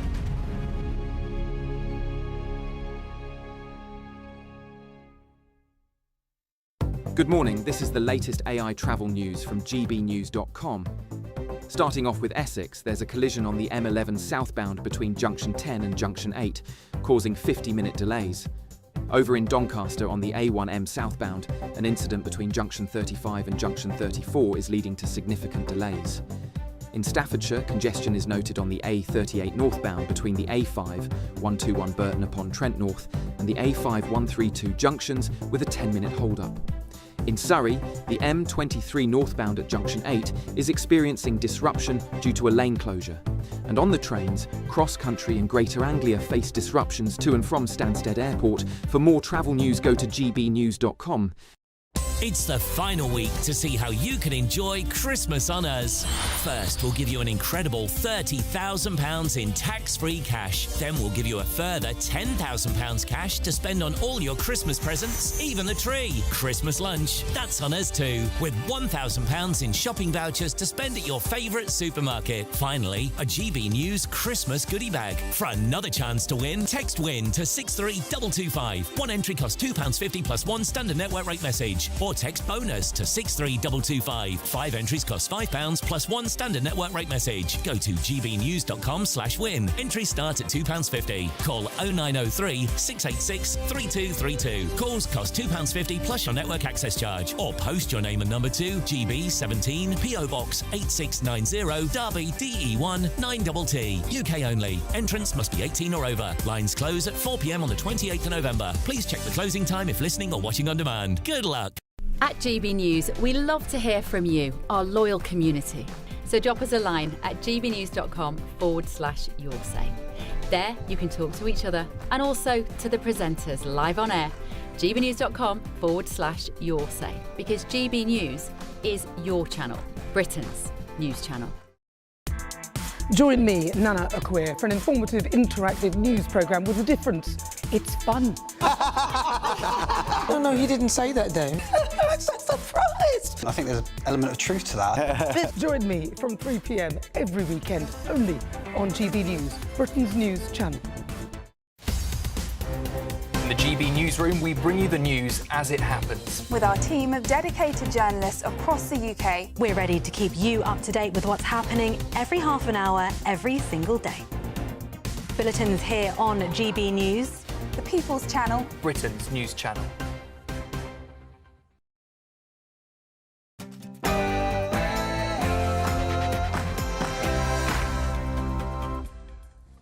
Hello there, very good morning to you. The Chancellor's welfare giveaway could top £15 billion. Leaving middle-income earners bearing the brunt. Right, 2 days to go now until all will be revealed. Could a budget bonanza wreak havoc on the markets? I understand that there's been a lot of speculation in the lead up to this budget. The facts will come out on Wednesday. Let's wait for those facts to emerge.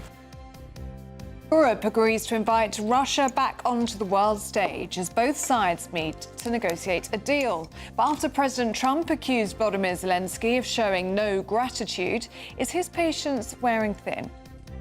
The former Prime Minister, David Cameron, reveals he's beaten prostate cancer. He's now calling for a national screening programme. Rachel Reeves eyes a council tax hike for 100,000 properties. In about 20 minutes' time, we're going to be debating if council tax should be based on income or property value. Thousands of farmers are out and about today, taking part in national protests against the ongoing crisis facing the industry. We'll be in Lincolnshire, where 100 tractors are creating a blockade. Now, maybe you've been thinking about a winter getaway, whether it's a weekend in the city or skiing in another country. We're going to be finding out what's on offer. About 4:30 yesterday afternoon, I really wanted a getaway. Arsenal go 6 points clear of the top of the Premier League after humbling Spurs 4-1 in a very one-sided North London derby. In rugby, England win their 11th game on the bounce as they beat Argentina. And in Formula 1, 0.07 of a millimetre could ruin Lando Norris's quest to be the world champion. Well, it's not as cold as the week just gone, but it's still going to be rather chilly in places with plenty of sunshine on Tuesday. I'll have all the details coming up shortly. Hello there, a very good morning to you. With you live on air until 9:30. We hope we have your company. I'm Eamonn Holmes. I'm Ellie Costello, and this is GB News Breakfast.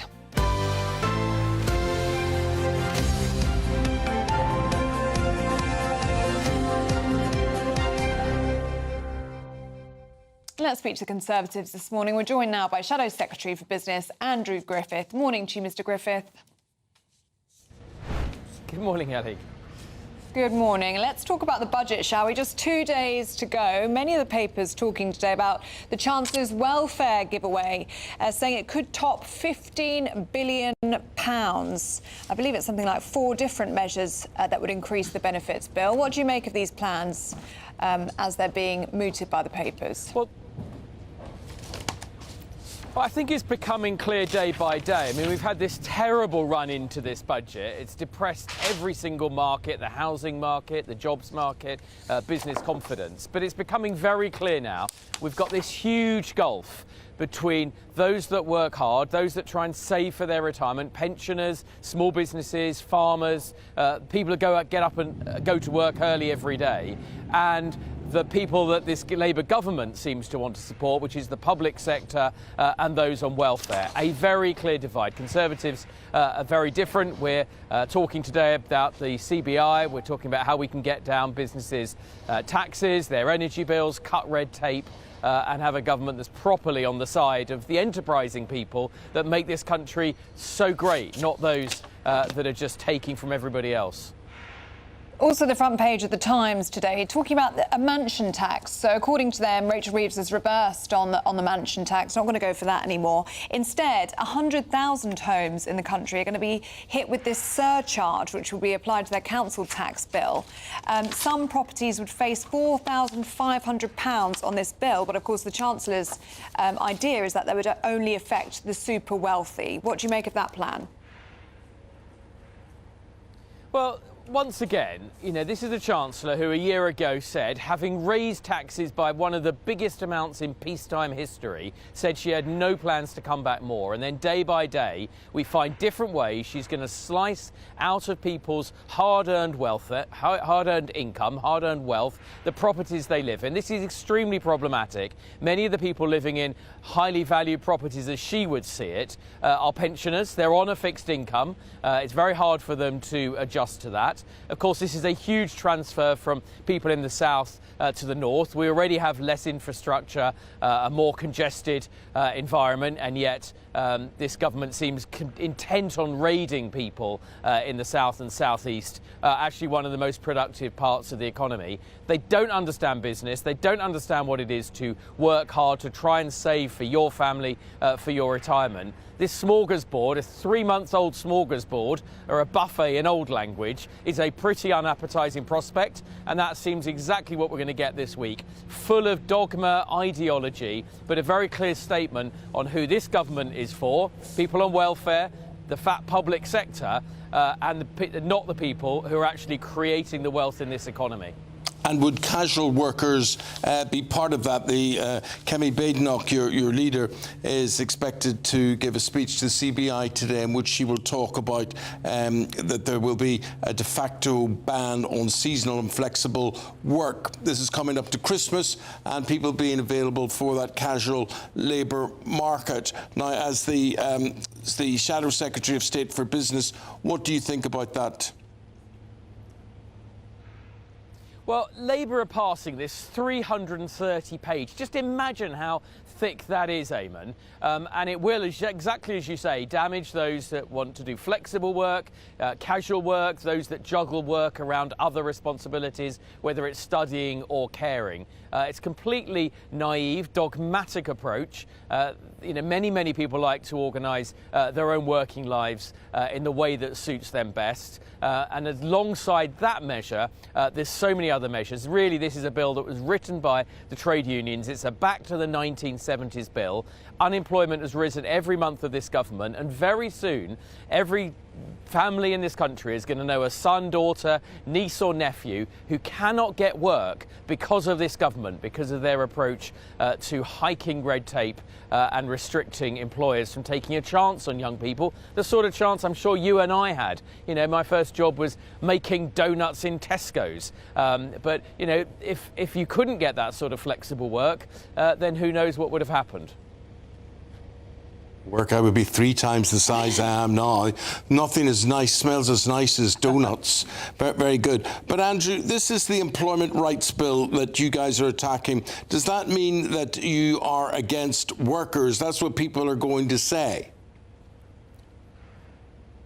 No, not at all, Eamonn. And there's a long-standing balance in this country, a good balance, a balance that Tony Blair and Gordon Brown, much as I disagreed with them, didn't seek to change. And that's why, because we've got a flexible workforce, people have choices. It allows businesses to take a chance and create more employment than would otherwise be the case. And look, this isn't actually about workers' rights. It's a Trojan horse. This has been written by the trade unions. It's about lowering the threshold for strikes, allowing them to call strikes at shorter notice, strikes that go on longer. In fact, I looked at this bill. I mean, it mentions maternity rights, which, of course, you know, we support. It's just 3 times. That word appears just 3 times out of hundreds of thousands of words. What this is really about, and the word union appears nearly 600 times in that bill, this is really about all of the trade union reforms that have happened ever since Margaret Thatcher, all being reversed in one go by this very dogmatic Labour government. Unemployment is already rising. The toll of this bill will be reflected in lower growth, less competitive British businesses, and more unemployment, less chances for young people to get a job. Can I ask you about your party chairman, Kevin Hollinrake, who has compared Reform UK to the Nazi Party? And this all came after Nigel Farage shared an image of a black and gold Reform badge. It was to promote a collector's edition party football shirt. In response, Kevin Hollinrake has shared an image of the Golden Party badge, and this was awarded to the first 100,000 people who joined Adolf Hitler's Nazi Party. your chairman then proceeded to delete that image before resharing a link to the Wikipedia page about the badge. So lots of people pouring scorn now on Kevin Hollinrake. Is this really what the Tories think about people who want to vote for Reform UK? Do they consider those people to be Nazis? And do you condemn those actions by your chairman? Oh, goodness me. I haven't seen the thing you talk about. It was a tweet or something. I was doing the media last night talking about this devastating employment rights bill, and I've been up early doing the same this morning. So forgive me, but I'm sure it's not quite as you say. And look, politics should be a competitive domain. I respect everybody who puts themselves forward for election, as I have done. I came from business because I'm passionate about enterprise, about the people that get up and go to work, the small businesses on our high street, and that's what I've been focusing on. Andrew, appreciate your time and your comments this morning. We are out of time. We'll say goodbye to you. Thank you very much indeed. Andrew Griffith is the Shadow Secretary for Business. Thank you very much. Thank you. Now, farmers in Lincolnshire are among thousands taking part in a National Day of Unity. What they're going to do is target major ports, and they're doing that to highlight the ongoing crisis caused by inheritance tax pressures and the wider struggles facing British agriculture. Well, we are going to be speaking to Anna Riley, who's going to be at the protest today, so we'll cross over to her as quickly as we can get connection with her. But it's true, it's not just the inheritance tax, is it? There's many things that are making things very difficult for farmers out there. It's just a small part of the puzzle, isn't it? Farming is a very, very difficult job. Very difficult to make a living for. Well, thankless, you probably said it there. But the thing is, we talk about today, we've been talking about honey and how it's blended from all around the world and whatever. Why can't we just take pure honey? Honey made here in the UK somewhere. We just need to appreciate what these folk do for us, and we'll miss them when they're gone, because it looks like a lot of them are going. We're going to be talking more about this with Catherine, but now here's Catherine Chalk with the weather.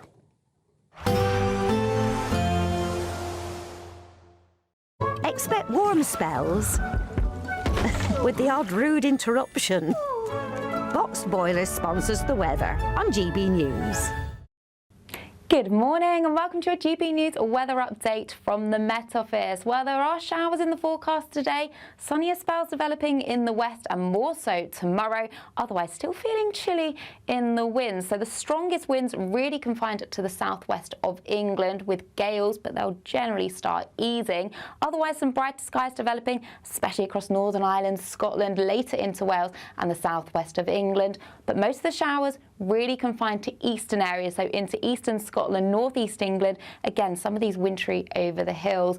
Could be some glimmers of sunshine across the southeast, but for most of us, it's a chillier day, especially when exposed to the northerly wind, but feeling a bit more pleasant across Northern Ireland. So as we go through this evening then, temperatures will quickly fall away, especially under the clear skies across western Scotland. Still a focus for showers along the coasts. Across Northern Ireland, a few showers coming down in that northerly wind, and likewise across northern England, perhaps even some of them falling a little bit wintry. Otherwise for England and Wales, it's going to be a mixture of some clear skies, but also some showers, especially focused across Pembrokeshire and then running down into Devon and Cornwall. So as we go overnight into the start of Tuesday morning, actually a lot of those showers across the west do start fading away. It will be turning colder, especially across northern areas where we'll see a touch of frost to start Tuesday morning. Otherwise, still a focus for the showers across eastern areas. So a colder start to Tuesday morning with some icy stretches possible and a frost in places. Otherwise, through Tuesday, most of us should see a largely dry day with more in the way of sunshine. There'll still be a focus for those showers running down along eastern coast, so into northeastern England, and a few showers across the southwest. But through the day, they'll start fading away. So hopefully feeling a little bit more pleasant with lighter winds and more in the way of sunshine on Tuesday. Expect warm spells with the odd rude interruption. Boxed Boilers sponsors the weather on GB News. 83 years ago now, we have a very interesting, sad story.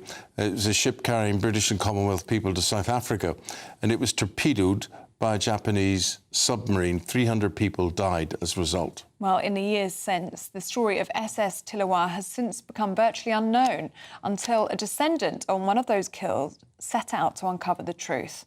Our national reporter Jack Carson has the story. But may our hard work continue to ensure that one day the SS Tilawa will no longer be a forgotten tragedy. The SS Tilawa was en route from India to South Africa when it was torpedoed and sunk by a Japanese submarine on the 23rd of November 1942. It was carrying 958 people and 6,000 tons of cargo. 280 people would be killed in the attack. It's a story that would have been lost in time if it wasn't for Tilawa 1942, the organisation who for almost 20 years have found survivors and descendants across the world and got them to tell their story. One of those survivors is Gaffer Ayub Osman, who was just 8 years old at the time the ship sunk. On board with his mum, brother, aunt and uncle, he describes the moment it was hit. 2 o'clock, midnight, 2 o'clock, blackout. And people were pushing each other. We were all pushed and forced to jump in sea, in the water. There was no any other ways to save the life. In Leicester on Sunday, more than 300 people attended the 83rd anniversary event. Rakesh Patel was there with his son Dylan after he discovered his mother was a survivor. They were looking to man the lifeboats, but in the commotion of it all, my mother got detached, the 6-year-old mother got detached from her parents, and my grandfather, my mother tells us, said, look, either we're all getting off this boat together or none of us are getting off. They're on the lifeboat, and there was only a little bit of water and some biscuits. Now that rings, when we've read on the website, is consistent with everybody else's. And my mother says, oh, we were given a sip of water each every so often, and a piece of a biscuit. And that as I say, that fascinated us as well. British ship HMS Birmingham swiftly mounted a rescue operation, and a total of 673 of the 954 people on board were saved from the water. If it wasn't for the sacrifice of radio officer E.B. Duncan, the location of the ship may have never been known. He was prepared to die with the ship. He kept sending out those distress calls, those last known location coordinates, until the very end. The anniversary saw people learn more about the discovery of the wreckage by Argentum Exploration in December 2014, and how deepwater investigation company Magellan and others were able to map the site in March 2025. For the survivors and the families of those killed, their stories are finally being heard. The ship, which has become known to them as the forgotten Titanic, will be forgotten no more. Jack Carson, GB News, Leicester. The time is 17 minutes past 8 o'clock on this Monday morning. A very good morning to you, and thank you for your company. Thank you for watching us. Thank you for listening to us on the radio as well, if you're doing that. And do stay with us still to come. The Chancellor is planning a council tax shake-up in the budget, allegedly. But should we actually base it on income rather than property value? We're going to be debating just that next.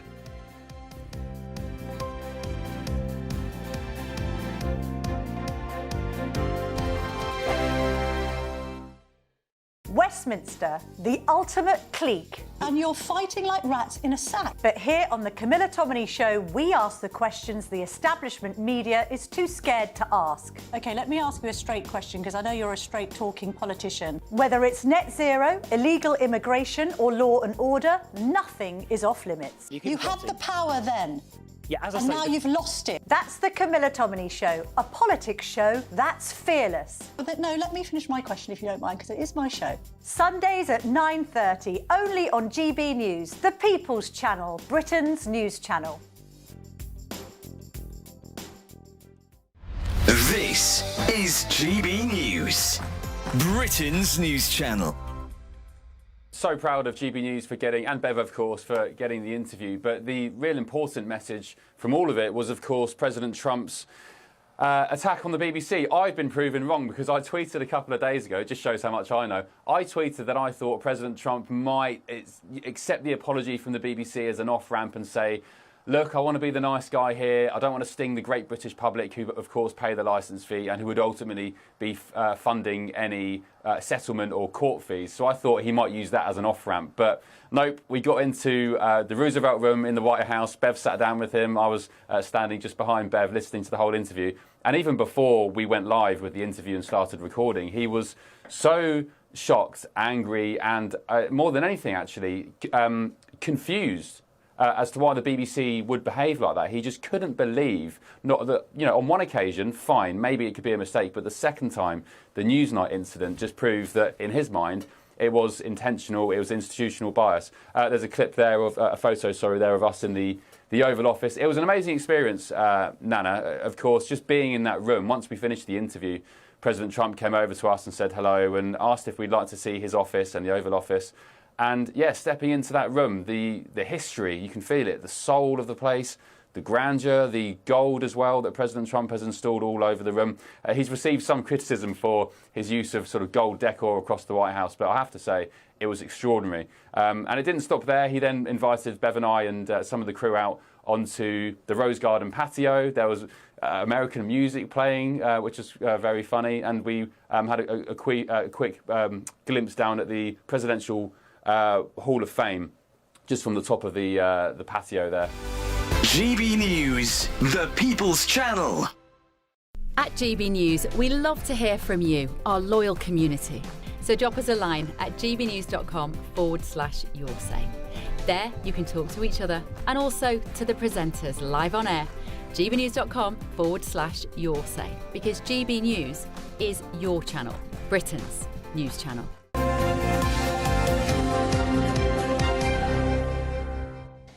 1 month to Christmas Eve, and time is running out for you to enjoy it all on us. How do we do that? Well, there's 40 grand in tax-free cash up for grabs, £1,000 to spend in your favourite supermarket, and a GB News goodie bag. Here are all of the details that you need. There's just 31 days until Christmas, and it's the final week to see how you can enjoy it on us. That's £30,000 in tax-free cash to make 2026 fantastic. A further £10,000 cash to spend on gifts for all the family, the tree and decorations. £1,000 in vouchers to buy a slap-up Christmas lunch at your favourite supermarket. And finally, a GB News Christmas goodie bag. Plus, we're going to get it all to you in time for the big day. For another chance to win, text WIN to 63225. One entry costs £2.50 plus one standard network rate message. Or text BONUS to 63225. 5 entries cost £5 plus one standard network rate message. Go to gbnews.com/win. Entries start at £2.50. Call 0903 686 3232. Calls cost £2.50 plus your network access charge. Or post your name and number to GB17 PO Box 8690 Derby DE1 9TT. UK only. Entrance must be 18 or over. Lines close at 4 p.m. on the 28th of November. The winner may be contacted live on GB News, week commencing the 8th of December. Please check the closing time if listening or watching on demand. Good luck. Now, Rachel Reeves is pressing ahead with a new council tax plan, meaning properties worth over £2 million will have to pay a surcharge, which could be up to £5,000 every single year. But the question is, should we actually base the tax on income rather than property value? Is the current system unfair? Well, we're joined now by Head of Communications at the Autonomy, that's Jack Kellam, and Head of Media at the Institute of Economic Affairs, Reem Ibrahim. Good morning to both of you. Thank you very much for joining us today. Well, Jack, what do you think? How should this be based? Stay as it is or change things? Look, we've got an incredibly outdated system in council tax in this country. We're stuck in a time capsule of 1991, that's before even I was born. We've got a highly regressive system where it's not based on the means to pay, based on people's income. It's based on the value of their property as it would have been back in 1991. So I think what we need to be looking at is models like a local income tax. This would not only allow councils to set the rates of local income tax based on the income of people in these areas, but also give better tools for fiscal devolution in these areas, increase local accountability. I mean, actually, councils can have a better direct link between tax-raising powers and the powers they're exercising at a local level too. With fiscal decentralisation as a concept, the idea that money should be raised locally, I think that Jack's absolutely right in that front. Having that link has a whole host of benefits in terms of where that political power is actually being concentrated. The problem is having an additional income tax would just simply discourage work even further. Now, the reason why taxing property actually works is because, generally speaking, the market is pretty illiquid. It means that actually that property value, as it's increased over time, you're able to tax it based on that. So Jack's right, since 1991, we're sort of locked into that category base, which just does not reflect the current housing market. That needs reform. I would actually be in favour of something similar to a land value tax, which is based on the value of the land itself. But again, thinking about this, the difference between taxing property and taxing income is when you tax income, it is extremely distortionary and it has disastrous impacts on many of the hard-working people across this country. Well, you're not hard-working if you've saved up and bought a house in your time. Oh, of course, you're absolutely hardworking. I'm obviously in favour of lower taxes overall, as many of the fans of the IEA will be aware of. Lower taxation is absolutely crucial here. However, the question is, how do we actually increase tax? How do we actually tax things in general? And the question is, should we be doing it based on income or based on property? And I would argue that property is significantly less distortionary. The problem is the current system is fundamentally broken. We, of course, have a huge housing crisis. A lot of that wealth is concentrated towards the upper end of the demographic spectrum, where older people tend to own very, very high-value properties. The problem is that the current system is fundamentally broken. We should be taxing land value rather than anything like income. If we tax income, we're just going to be hurting those people that are working hard incredibly already. Income tax is going through the roof. Income tax thresholds are frozen until the end of this decade. We need to ensure that we are encouraging the taxation system to ensure that people are doing the best they possibly can. But Jack, what I'm slightly worried about with what Raheem is saying here is that you can tax income, but if people are... A lot of people will have property that's worth a lot of money and they need their income. What do you think of what she's proposing? Look, I think the issue, I think we both agree the current system is really deeply broken here. We need some alternative. We're stuck in this time capsule. I think the issue is, look, local government has been starved of money for over a decade in particular. Councils really, really need to increase their revenues to be able to provide the core basic services they're expected to provide. One option of putting up council tax has been very, very difficult for many councils, not only because it's incredibly unpopular, but also because many councils recognise that it's a pretty inherently unfair system as we currently have it set up. It would be far better if we were able to increase the taxes on higher earners, because, for instance, at the moment, whether you earn £2 million, £200,000, if you live in the same value property, you're being charged the same amount for your council tax. So I think what's really important, I think we need to look at ways which we can actually leverage that amount of the money of higher earners there to be put back into local services. But Jack, if you're basing council tax on somebody's income, what happens if someone were to lose their job or move into a different sector and earn less, for example? Would you be expecting somebody in the council to stay across somebody's salary? I'd imagine, most local income tax schemes, particularly as they're based in Scandinavia, are often collected centrally by central government and are then sort of allocated locally, so that shouldn't be too much of a problem. I recognise that defeats the purpose of, as you said earlier, which and I agreed with the earlier point where you said one of the benefits of fiscal decentralisation, where local governments are raising their money locally, is that they have that local power. If you're doing it centrally, that kind of defeats the entire purpose of local revenue raising.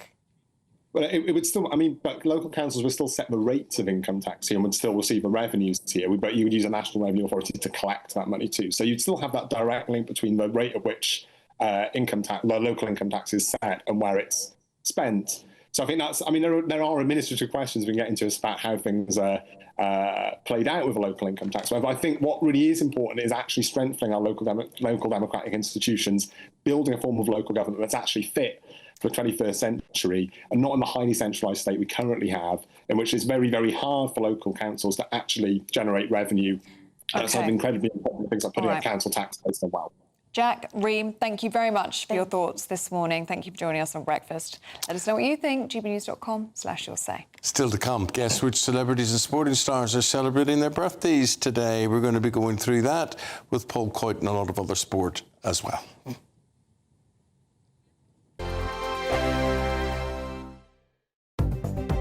Good morning. This is the latest AI travel news from gbnews.com. On the M74 northbound at Junction 4, traffic is restricted due to a collision. Motorists should approach with caution. The M4 eastbound from Junction 24 to Coldra and Junction 23 Omega is experiencing congestion. Meanwhile, on the A1M southbound in Darlington, between junctions 58 and 57, there are delays of 30 minutes against expected traffic. Drivers on the M66 southbound in Bury may also face disruption due to a broken down vehicle. And on the trains, cross-country and Greater Anglia services to and from Stansted Airport are facing disruptions. For more travel news, go to gbnews.com.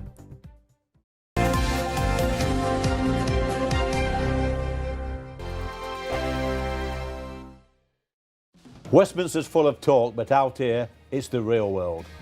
Am I allowed to talk then? No, that's it. This is where it matters, real people and real lives.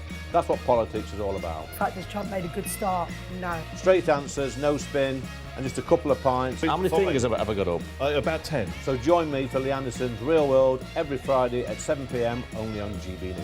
The People's Channel, Britain's news channel. You want to know what's really going on in the corridors of power? Labour don't know what to do with you half the time, and that makes you quite lethal in the chamber. Get behind the headlines with Chopper's Political Podcast. Join me, Christopher Hope, as I sit down with the great and the good of British politics. We'll see where this ruling takes us. These are the stories shaping our nation. Chopper's Political Podcast, available now on all platforms. Listen in and stay ahead. Decisions made in Washington aren't just shaping America, they're shaping Britain too. From migration to global security, from crime to health. Whatever happens in the White House today will be felt in your town or city tomorrow. That's why The Late Show is live from Washington, D.C. Cutting through the politics to show you what it all means for Britain. The Late Show live every night at midnight. Only on GB News, Britain's news channel. Bold. They are under no illusion. Ray. Are you a human trafficker? Boundless. I've had enough of the nonsense, and I'm not afraid to say it. Don't get this on the BBC. Every weeknight, I tear through the headlines. The smell of gasoline. Should we be worried about it? From Westminster madness to cultural war chaos. What I'm going to do now is they are throwing things out the car as we speak. Get ready, Britain. Here we go. Patrick Christie's tonight, weeknights from 9 p.m. only on GB News, Britain's news channel.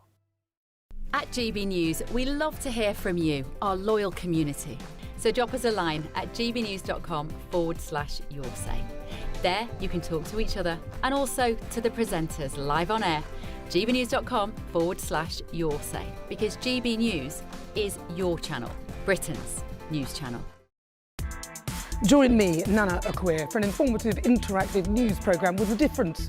It's fun. No, he didn't say that, Dave. I'm so surprised. I think there's an element of truth to that. Join me from 3 p.m. every weekend, only on GB News, Britain's news channel.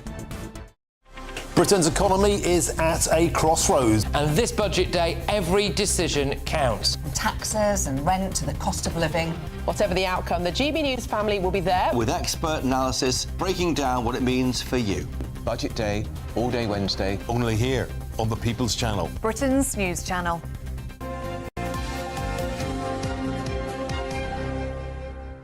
So many of you having views on council tax and how the Chancellor should tax if she is introducing a so-called mansion tax later in the week, what she should do about it. What have you got? Tony says, because the value of our house has doubled since we bought it 15 years ago, does that mean that my council tax should also be doubled?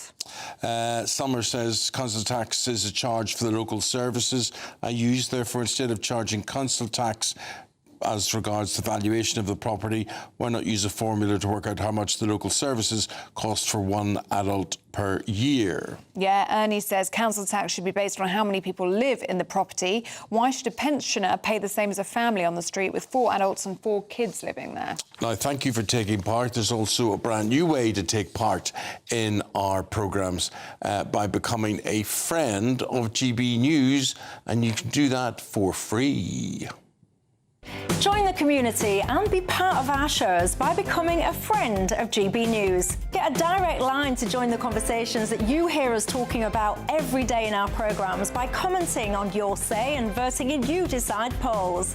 Access opinion, analysis and behind-the-scenes videos as we share more from the stories that you see on TV and radio. Plus, watch our shows live and on catch-up anywhere, anytime. If you love our channel, become a friend of GB News for free by scanning the QR code or going to gbnews.com/friend. Don't just watch our programmes, come and be a part of them. Well, I'm a friend of GB News and a friend of Mr. Paul Coyte, who's here with the sport today. And, well, OK, let's go to North London Derby. OK, let's just do it. Arsenal 4, Spurs 1. I've said it's done. We need to move on. Have I got anything else to say? Can I just leave it there, please? Well, did they reflect the distance in between them there, 4-1? Did they well, it's reflect about 3 miles distance between them geographically, but when it comes to footballing terms, it was light years. It really was. It was a lot. You know, Arsenal were so much better than Tottenham Hotspur. There's always a point somewhere. Yeah. It was like 3 or 4 years ago, Spurs beat Arsenal 3-0. And then from then on, it's just been Arsenal. And it's taken a while to build. Let's be honest about this. Mikel Arteta, who's the manager, Captain Black, of course, he's done a good job. And there's been times where it looked like it wasn't going to work, and there were Arsenal fans that wanted him out early on. But if you stick with your man, so you believe in the gap project, at the top is what? The gap is 6 points at the top now. OK. And I think it's just going to get bigger. But Man City lost at Newcastle, Liverpool, they lost 3-0. I mean, that's bizarre. 3-0 at home to Nottingham Forest is a disaster. At home. It really is. Well. It's not good enough. No, they've lost 6 out of 7 in the Premier League, and Chelsea a little inconsistent as well. Now, looking at the bottom of the table, Leeds, they go a goal up against Aston Villa. Yeah. Aston Villa secure themselves a 2-1 victory and 4th place in the league. Yeah, and Daniel Farke, I think, is another manager that he needs wins because the fans are beginning to get a little uncomfortable about it. He's been given an ultimatum by the board, though. Well, he's 4 games to save everything. Yeah, and that was one of them gone. See, does it sneak? It's usually, you know, the dreaded, what is it, the vote of confidence. But this one, you've got 4. So I've actually put it out there and said 4 games. You have 4 games. Could be less. Could be less. Should we look at the rugby? Yeah, quick word of the rugby. England beat Argentina 27-13. There was their 11th on the bounce, England. There was a little bit of literally argy-bargy against Argentina. England flanker Tom Curry came on in the second half, and then he injured the Argentinian fullback Juan Cruz Macia with a late tackle, and then there was a bit of argy-bargy afterwards. Felipe Contempomi, who is the coach of Argentina, said it was getting a bit pushy-shovey, called him a bully, and said that he's 48 years old and that Tom Curry's only 27 and shouldn't be pushing him. But it's a tough game. That's a game I wouldn't like to play. It's a tough game. Yeah. So anyway, I've got some birthdays. You want to do some birthdays? Yes. I've got a couple from today, and I've got a couple from yesterday that maybe we've missed. So the first one, cricket legend, Lord Botham, Sir Ian Botham, one of our greatest all-rounders of all time. There he is in action. He's over in Australia at the moment, celebrating his birthday today. How old is Ian Botham? Beefy. Yep. What do you say? What did you say? I didn't say anything. Well, you're being a bit sly today. So when were these photos taken? It looks like the 70s to me. Yeah, his prime time was late 70s, early 80s. So that was a good guess. 81, so the Great I'm Ashes. going to put him at 65. 65. No, Safe 65? He's older. Yeah. I would say 71, but I'm thinking it must be a significant birth here. It could be a significant Why? birth. So, well, I just think it could be. It's likely to be significant. Yeah. So I'm going to go 70. It's the right answer. It's the right answer. 70 is the right answer. Right. OK, another one. Let's do a showbiz one today. Billy Connolly, the great Billy Connolly. Connolly. The big yin. 68. No, 68. he's older than that. Undercooking. I'm letting you go again. 78. Closer. 75. 83. Really? Billy Connolly. Well done him. 83. Well done him. Well, Right, a few sporty ones from yesterday, friends of ours. Let's go. Actually, there's Billy Connolly again. It's Alan Mullery. Muller's our great friend, Alan Mullery, the first England player ever to be sent off, by the way. Really? Yes, he was. Yeah. Gosh, who was that against? It was against Yugoslavia. Wow. I do remember it was against Yugoslavia. Well, I don't remember, but I know it was against Yugoslavia. 83. Tripic was the name of the person he kicked. Was it a tackle? Was it? It was. You know what? I think it was a bit of a. He had a bit because he was brought down a horrendous tackle. Yeah. Gave him a little nudge. Was sent off, and he was honestly the way he was treated after that. A disgrace is Mullery. Oh. But now it happens left, right, and centre. But there he is when he won Footballer of the Year 1975. Lovely man. How old is he today? Well, 83. You and I would have 83? met him. 83. Ooh, 75. 83 is good. It's 84. Well done. It's 84. No! He's 84 today, but a very good I think guess. you should give that to me because that's a good Right, guess. let's go with another one. It's Merv. Merv the Swerve. Merv Hughes, fast bowler for Australia. So we're looking 80s, well, probably 80s was his. But look at that moustache. The greatest moustache in cricket. That's a good Handlebar. accent. Very good. 65. All good. Really? Not quite, but very good guess. For a non-cricketing person. 63. 64. And finally, one more. We could have done with him playing yesterday. James Maddison. Oh, he's young. Spurs and England. 28. And there is 28 for James Maddison.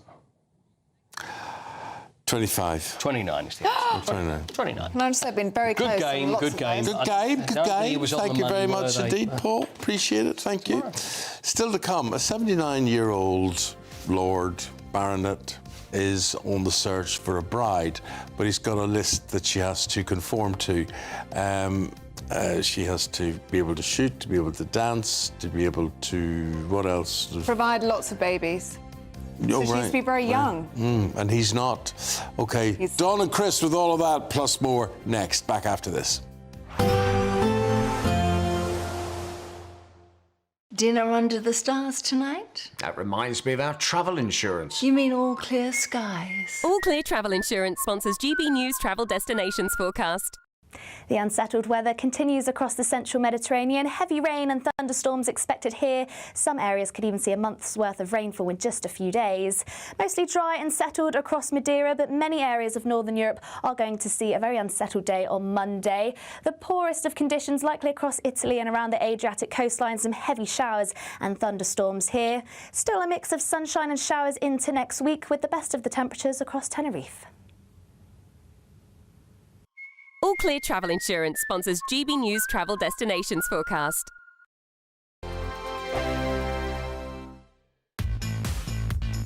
5 hosts, 5 opinions, 5 fearless debates, 5 unfiltered takes on the day's news. 5 reasons not to be anywhere else on Saturday night.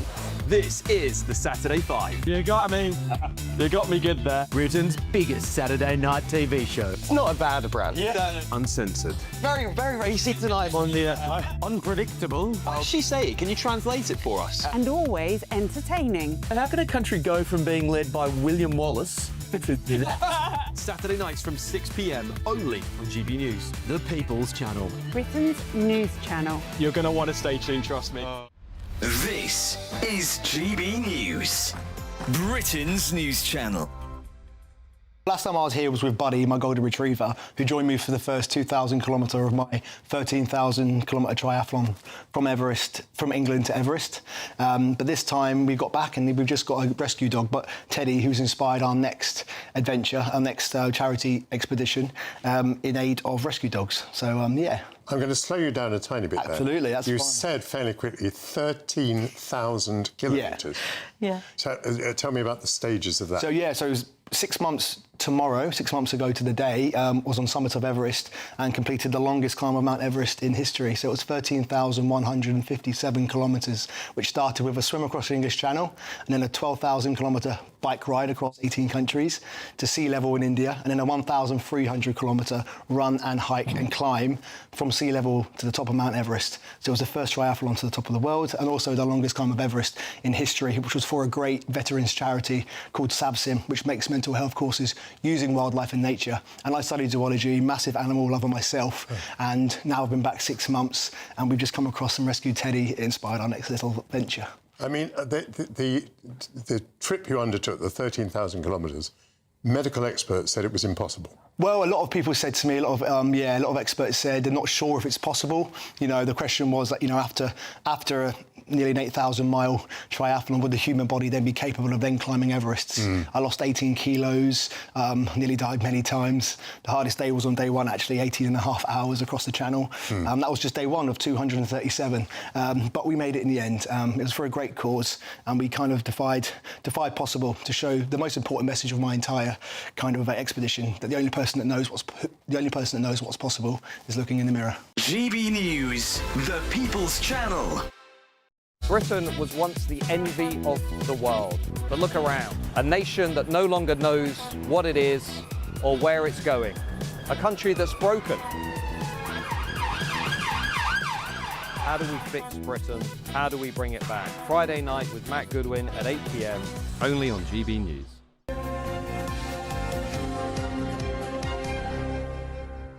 We are going through the papers in the company of Dawn Neeson and Christopher Biggins this morning. Morning. Dawn, Good morning. Talk about this aristocrat who's appealing for a bride. Well, Ellie, it's a shame you've only recently married, because we have the perfect husband for you. What's the criteria? How could Ellie have fitted the bill? Well, absolutely. This is a chap called Sir Benjamin Slade. He's 79. He owns most of Somerset, from what I can work out. He's looking for a new Lady Slade. But you do get paid, Ellie. But 50,000. He's looking for her bride who can fire a shotgun. That's an interesting quality. Yeah. Be a good dancer. You've probably nailed that one. At least 20 years or younger. You've definitely nailed that one. And willing to breed and have 2 children with him. Yeah. Thank you. So he's easy. But at 60, she's not going to do that. No, exactly. I think he might be looking for someone slightly younger than that. But you do get paid. It's £50,000 a year to help run his sprawling 1,300-acre estate. Oh. Ellie, I'm surprised you're not jumping at the chance, to be honest with you. No. What's wrong with you, girl? There may be people who like the sound of that. And best of luck to him in his he's not, I mean, no disrespect, but I mean, he's not exactly a sex god. But it is a job. He's really saying, look, here's the deal. I need somebody to provide me with heirs to the estate and whatever it is. And here's what you'd have to do. Here's what I would prefer. I'm no spring chicken, but if you take it on, you'll get 50 grand a year and whatever. Who knows? I don't know if any physicality would be involved. But 5'6", you have well, he wants 2 5'6". babies. Yeah. He wants 2, doesn't he? Yeah, 2 little boys. Have a bit of physicality there. Wants 2 boys, yeah. Not these days, Biggins. Just no, I suppose they could do it with one of those turkey baster. A helicopter licence. Just to say, I've just found this post on Facebook, and there are lots of women saying they're up for this, saying, I'm here for you. Let's go. I'm your wife. I'm your wife in waiting. Are you still looking? So there could be worse things in life. I think there are lots of women who'd be up for this sort of it looks like a nice house. I wonder if you have to do the cleaning as well. It's a fairly big one. And he's got little dogs to look after. And you're not selling this job very well, I know, but I don't think I'm his type. The baby issue might be a bit of a problem. So here's an interesting one. You often see this in cartoons and films and things about how to yank your teeth out. There's a This warning fills about me with such horror. I mean, because they say that things are getting so desperate with dentists now that what you should do, if you have a bad tooth, you tie a piece of thread to it and then put the other end on a door handle and then you slam the door and hopefully the tooth will come out. Well, my luck would be my head would come off. I mean, it would be just awful. I mean, I just think it's a horrible thought, but people apparently are resorting to this. It's a social media trend. Yeah, I mean, obviously, getting an NHS dentist is incredibly difficult in many areas, and people, you know, there's nothing worse than a toothache. And it's so expensive. Incredible as well. pain. Any form of dental work is so expensive. Yeah, even basic sort of like, you know, can cost you £200. But then things could go wrong. You know, the door handle could smash into your face or something, you know. Lots of people feel like they've got no choice, have they? They feel forced. They have to do their own dental work. If you talk to any dentist about this, they'll tell you all sorts of horror stories about DIY dentistry, including super glue and polyfiller, and it's just awful. So, Dawn, tell us about Crowborough and the migrant protest there. I mean, this is hardly surprising, but the numbers were great number. Yeah, this is a story. 600 people. This is a story that GB News have been covering extensively since it started. The town of Crowborough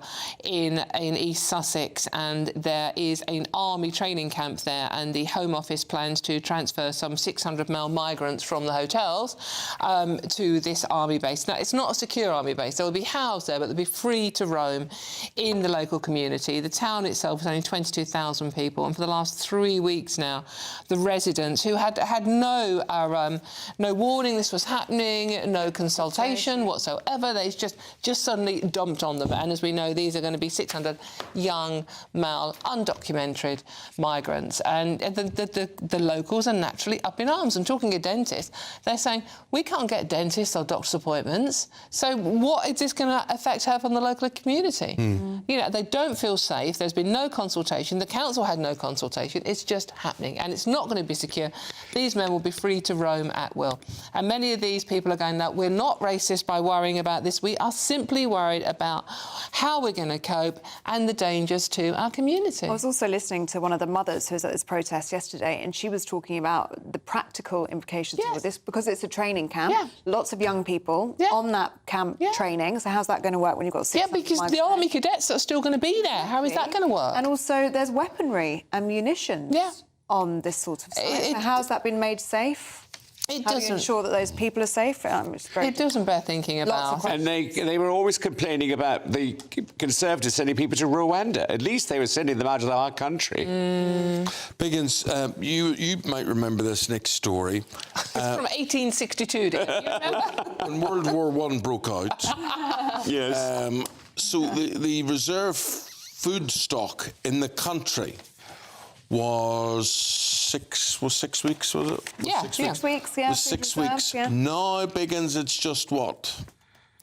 6 days. 6 days. 6 days. I mean, it's terrifying, isn't it? Well, what sort of mess are we in? I mean, when you think about it, Dawn, I mean, if you were to say, right, get some stuff from a fridge and how long would it last if there was a nuclear strike or whatever, I mean...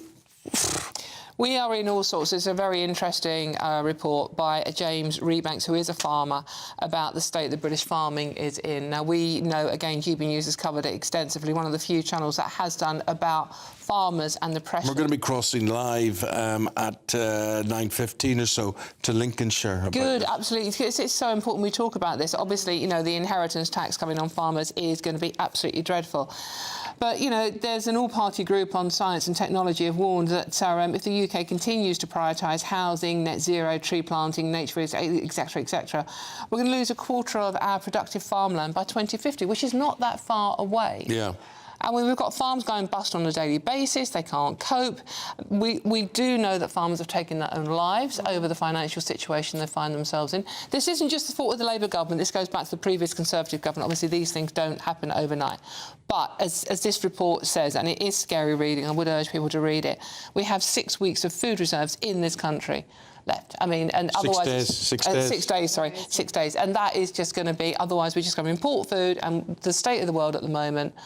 globally, it's scary. What is more important than our food security? the food that we put on our table. Of course. Every single day. And what they're doing to farmers is unbelievable. And I really, the next time the farmers go out on the streets to complain, I'm going to be there. Yeah. And I think, funnily enough, that come Wednesday, there will be a lot of people going to the streets and complaining and saying, no, this is not good enough. This is what we want. I don't think we're going to sit down on our hands and say, OK, that's it. I think we're going to make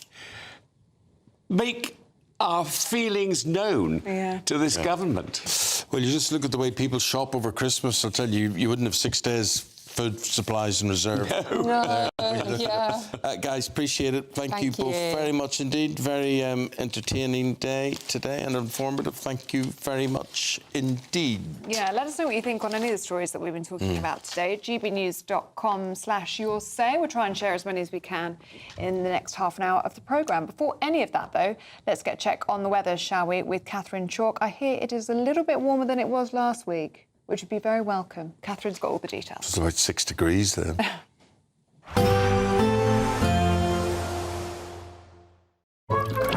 Warm and cosy, with a chance of zero visibility. Boxed Boilers sponsors the weather on GB News. Good morning and welcome to a GB News weather update from the Met Office. Well, there are showers in the forecast today, sunnier spells developing in the west and more so tomorrow, otherwise still feeling chilly in the winds. So the strongest winds really confined to the southwest of England with gales, but they'll generally start easing. Otherwise, some brighter skies developing, especially across Northern Ireland, Scotland, later into Wales and the southwest of England. But most of the showers really confined to eastern areas, so into eastern Scotland, northeast England. Again, some of these wintry over the hills. Could be some glimmers of sunshine across the southeast, but for most of us, it's a chillier day, especially when exposed to the northerly wind, but feeling a bit more pleasant across Northern Ireland. So as we go through this evening then, temperatures will quickly fall away, especially under the clear skies across western Scotland. Still a focus for showers along the coasts. Across Northern Ireland, a few showers coming down in that northerly wind, and likewise across northern England, perhaps even some of them falling a little bit wintry. Otherwise for England and Wales, it's going to be a mixture of some clear skies, but also some showers, especially focused across Pembrokeshire and then running down into Devon and Cornwall. So as we go overnight into the start of Tuesday morning, actually a lot of those showers across the west do start fading away. It will be turning colder, especially across northern areas where we'll see a touch of frost to start Tuesday morning. Otherwise, still a focus for the showers across eastern areas. So a colder start to Tuesday morning with some icy stretches possible and a frost in places. Otherwise, through Tuesday, most of us should see a largely dry day with more in the way of sunshine. There'll still be a focus for those showers running down along eastern coast, so into northeastern England, and a few showers across the southwest. But through the day, they'll start fading away. So hopefully feeling a little bit more pleasant with lighter winds and more in the way of sunshine on Tuesday. Warm and cosy, with a chance of zero visibility. Boxed Boilers sponsors the weather on GB News. Thank you, Britain, for helping us reach 8 million followers across social media. Thank you for making us a part of your daily life.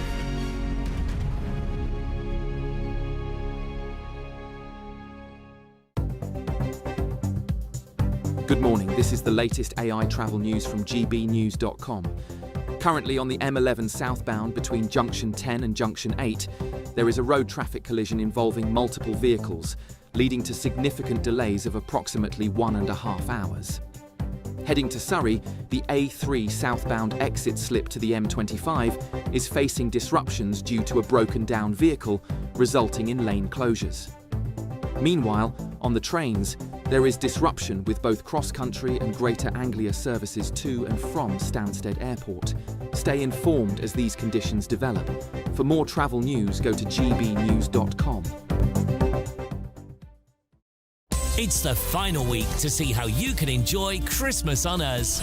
First, we'll give you an incredible £30,000 in tax-free cash. Then we'll give you a further £10,000 cash to spend on all your Christmas presents, even the tree. Christmas lunch, that's on us too, with £1,000 in shopping vouchers to spend at your favourite supermarket. Finally, a GB News Christmas goodie bag. For another chance to win, text WIN to 63225. One entry costs £2.50 plus one standard network rate message. Or text BONUS to 63225. 5 entries cost £5 plus one standard network rate message. Go to gbnews.com/win. Entries start at £2.50. Call 0903 686 3232. Calls cost £2.50 plus your network access charge. Or post your name and number to GB 17 PO Box 8690 Derby DE1 9TT. UK only. Entrance must be 18 or over. Lines close at 4 p.m. on the 28th of November. Please check the closing time if listening or watching on demand. Good luck.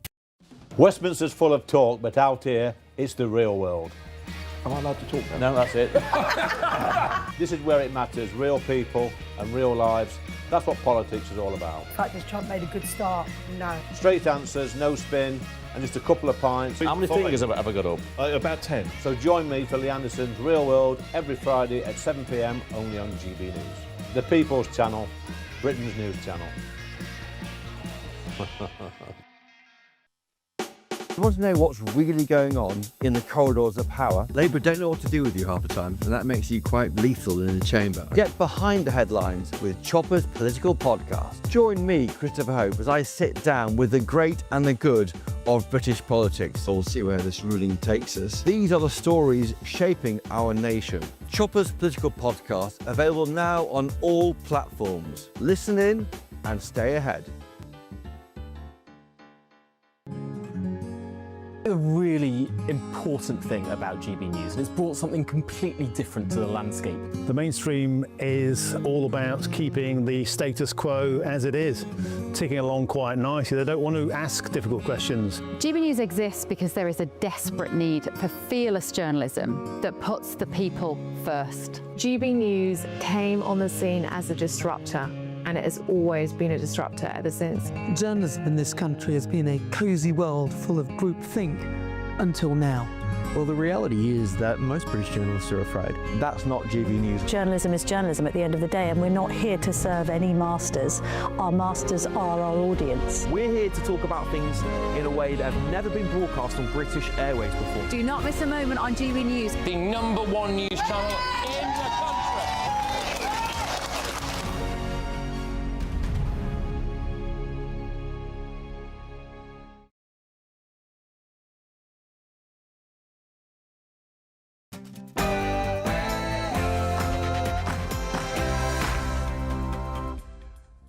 Good morning. The Chancellor's welfare giveaway could top £15 billion. Well, that will leave middle-income earners bearing the brunt. Earlier, we spoke to the Shadow Business Secretary. But it's becoming very clear now. We've got this huge gulf between those that work hard, those that try and save for their retirement, pensioners, small businesses, farmers, people who get up and go to work early every day, and the people that this Labour government seems to want to support, which is the public sector and those on welfare. But with just 2 days to go until all is revealed, the Business Secretary is fighting back over claims that the budget is already a disaster. Now, I understand that there's been a lot of speculation in the lead up to this budget. The facts will come out on Wednesday. Let's wait for those facts to emerge. In other headlines, Europe agrees to invite Russia back onto the world stage as both sides meet to negotiate a deal. But after Donald Trump accused Volodymyr Zelensky of showing no gratitude, is Trump's patience wearing thin? Elsewhere, former Prime Minister Lord Cameron reveals that he's beaten prostate cancer. He's now calling for a national screening programme. Thousands of farmers are out and about today taking part in national protests against the ongoing crisis facing the industry. We're going to be live in Lincolnshire very, very shortly, where 100 tractors are creating a blockade. The latest on that. We're here in North Killingholme in Lincolnshire, where farmers have gathered to protest today. There's currently a briefing going on. There'll be a rolling road blockade of tractors, farmers protesting against inheritance tax and raising other issues that are facing their industry. Now, maybe you've been thinking about a winter getaway, whether it's a weekend in the city or skiing in the country. We're going to be finding out what's on offer with Hayley Sparks. Well, it's not as cold as the week just gone, but it's still going to be rather chilly in places with plenty of sunshine on Tuesday. I'll have all the details coming up shortly. Hello there, very good morning to you, wherever you're watching or listening. You're very welcome on board. I'm Eamonn Holmes. I'm Ellie Costello, and this is GB News Breakfast.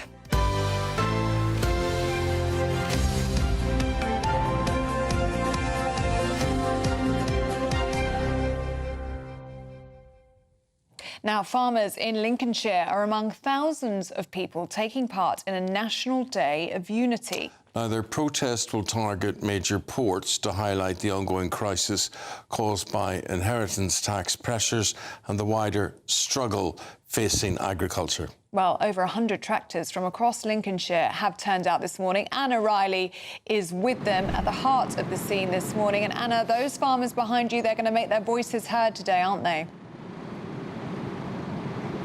Good morning, Ellie and Eamonn. Yes, they certainly are. We're at North Killingholme Airfield now, where you can just see the tractors moving behind us. They're forming a rolling roadblock throughout the day on roads around here as well, also targeting the docks, blocking that area there, peacefully and legally though, should I say, just to get the farmers' voices out about those issues. Just tell us, Jonathan, joined by you first this morning, what issues are you facing and why have you turned out today on the National Day of Unity? Well, we're here to protest, to send a message to the Labour government that the inheritance tax that they're proposing is not workable. It will bankrupt most family farms. They'll have to sell land, assets, and they'll lose their business because land has become so expensive and worth such a lot of money. They've not got their maths right. Rachel Reeves is an embarrassment to mathematics. She's just got the figures so wrong. There's been a report done by Manette Battersby and they've buried that report before the budget. They should be reading that report and realising that family farmers cannot sustain such a tax. Here in Lincolnshire as well, there's a lot of diversification going on by farmers. There's a lot of solar farms being built around here as well. We have a family farm and we run a bed and breakfast and self-catering business, and that subsidises our farm. This is how bad farming is. We might have a lot of assets and we're worth quite a lot of money, but that's because the inheritance tax or the laws on what you have to pay, you get tax relief on buying land, and people have shoved money into land to stop it from being taxed. But then they think that we've got money spare. We haven't. It's not. We've got a lot of assets, but no cash.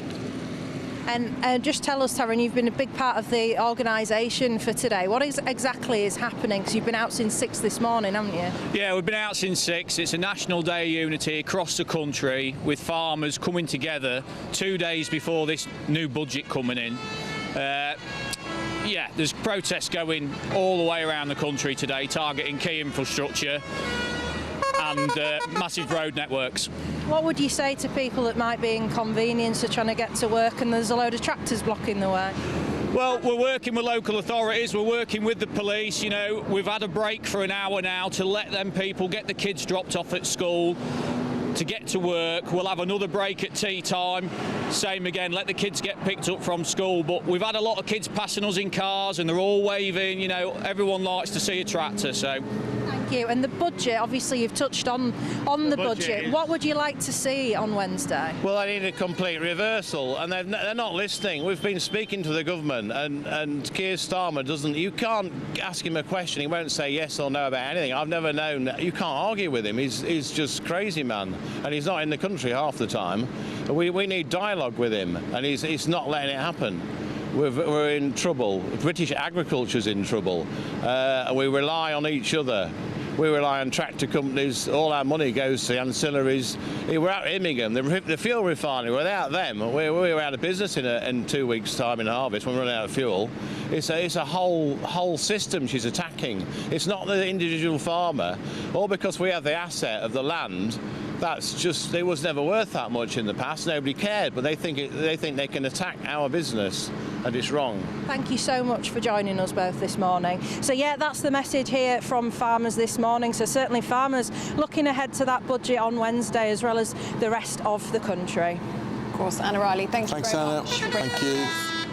And the tractors behind her there. Hooting the horns there. Good luck to them what they're doing. But it's interesting listening to that chap that Anna was talking to there. And this whole idea that politicians, they don't listen. And if they do listen, they can't do anything about it because the system must be so broken. Yeah. Well, the system is broken. I mean, we were just talking about that story in the papers, weren't we? How we've got, what is it, something like 6 days worth of food reserves? Of food reserves, yeah. And we used to have 6 weeks. That was a stage of World War I. We had 6 weeks. Yeah. But, you know, people, even then, we grew our own. People would grow their own stuff in their own gardens and things like that, which they tend to not do nowadays. Do we need to go back to that, though, just producing?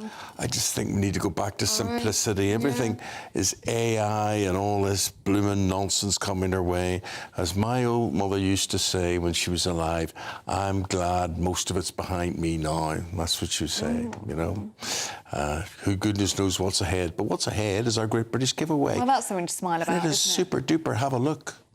There's just 31 days until Christmas, and it's the final week to see how you can enjoy it on us. That's £30,000 in tax-free cash to make 2026 fantastic.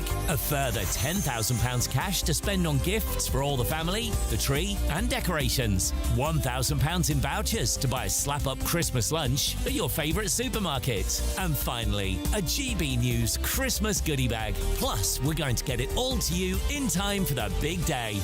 For another chance to win, text WIN to 63225. One entry costs £2.50 plus one standard network rate message. Or text BONUS to 63225. 5 entries cost £5 plus one standard network rate message. Go to gbnews.com/win. Entries start at £2.50. Call 0903 686 3232. Calls cost £2.50 plus your network access charge. Or post your name and number to GB 17 PO Box 8690 Derby DE1 9TT. UK only. Entrance must be 18 or over. Lines close at 4 p.m. on the 28th of November. The winner may be contacted live on GB News, week commencing the 8th of December. Please check the closing time if listening or watching on demand. Good luck.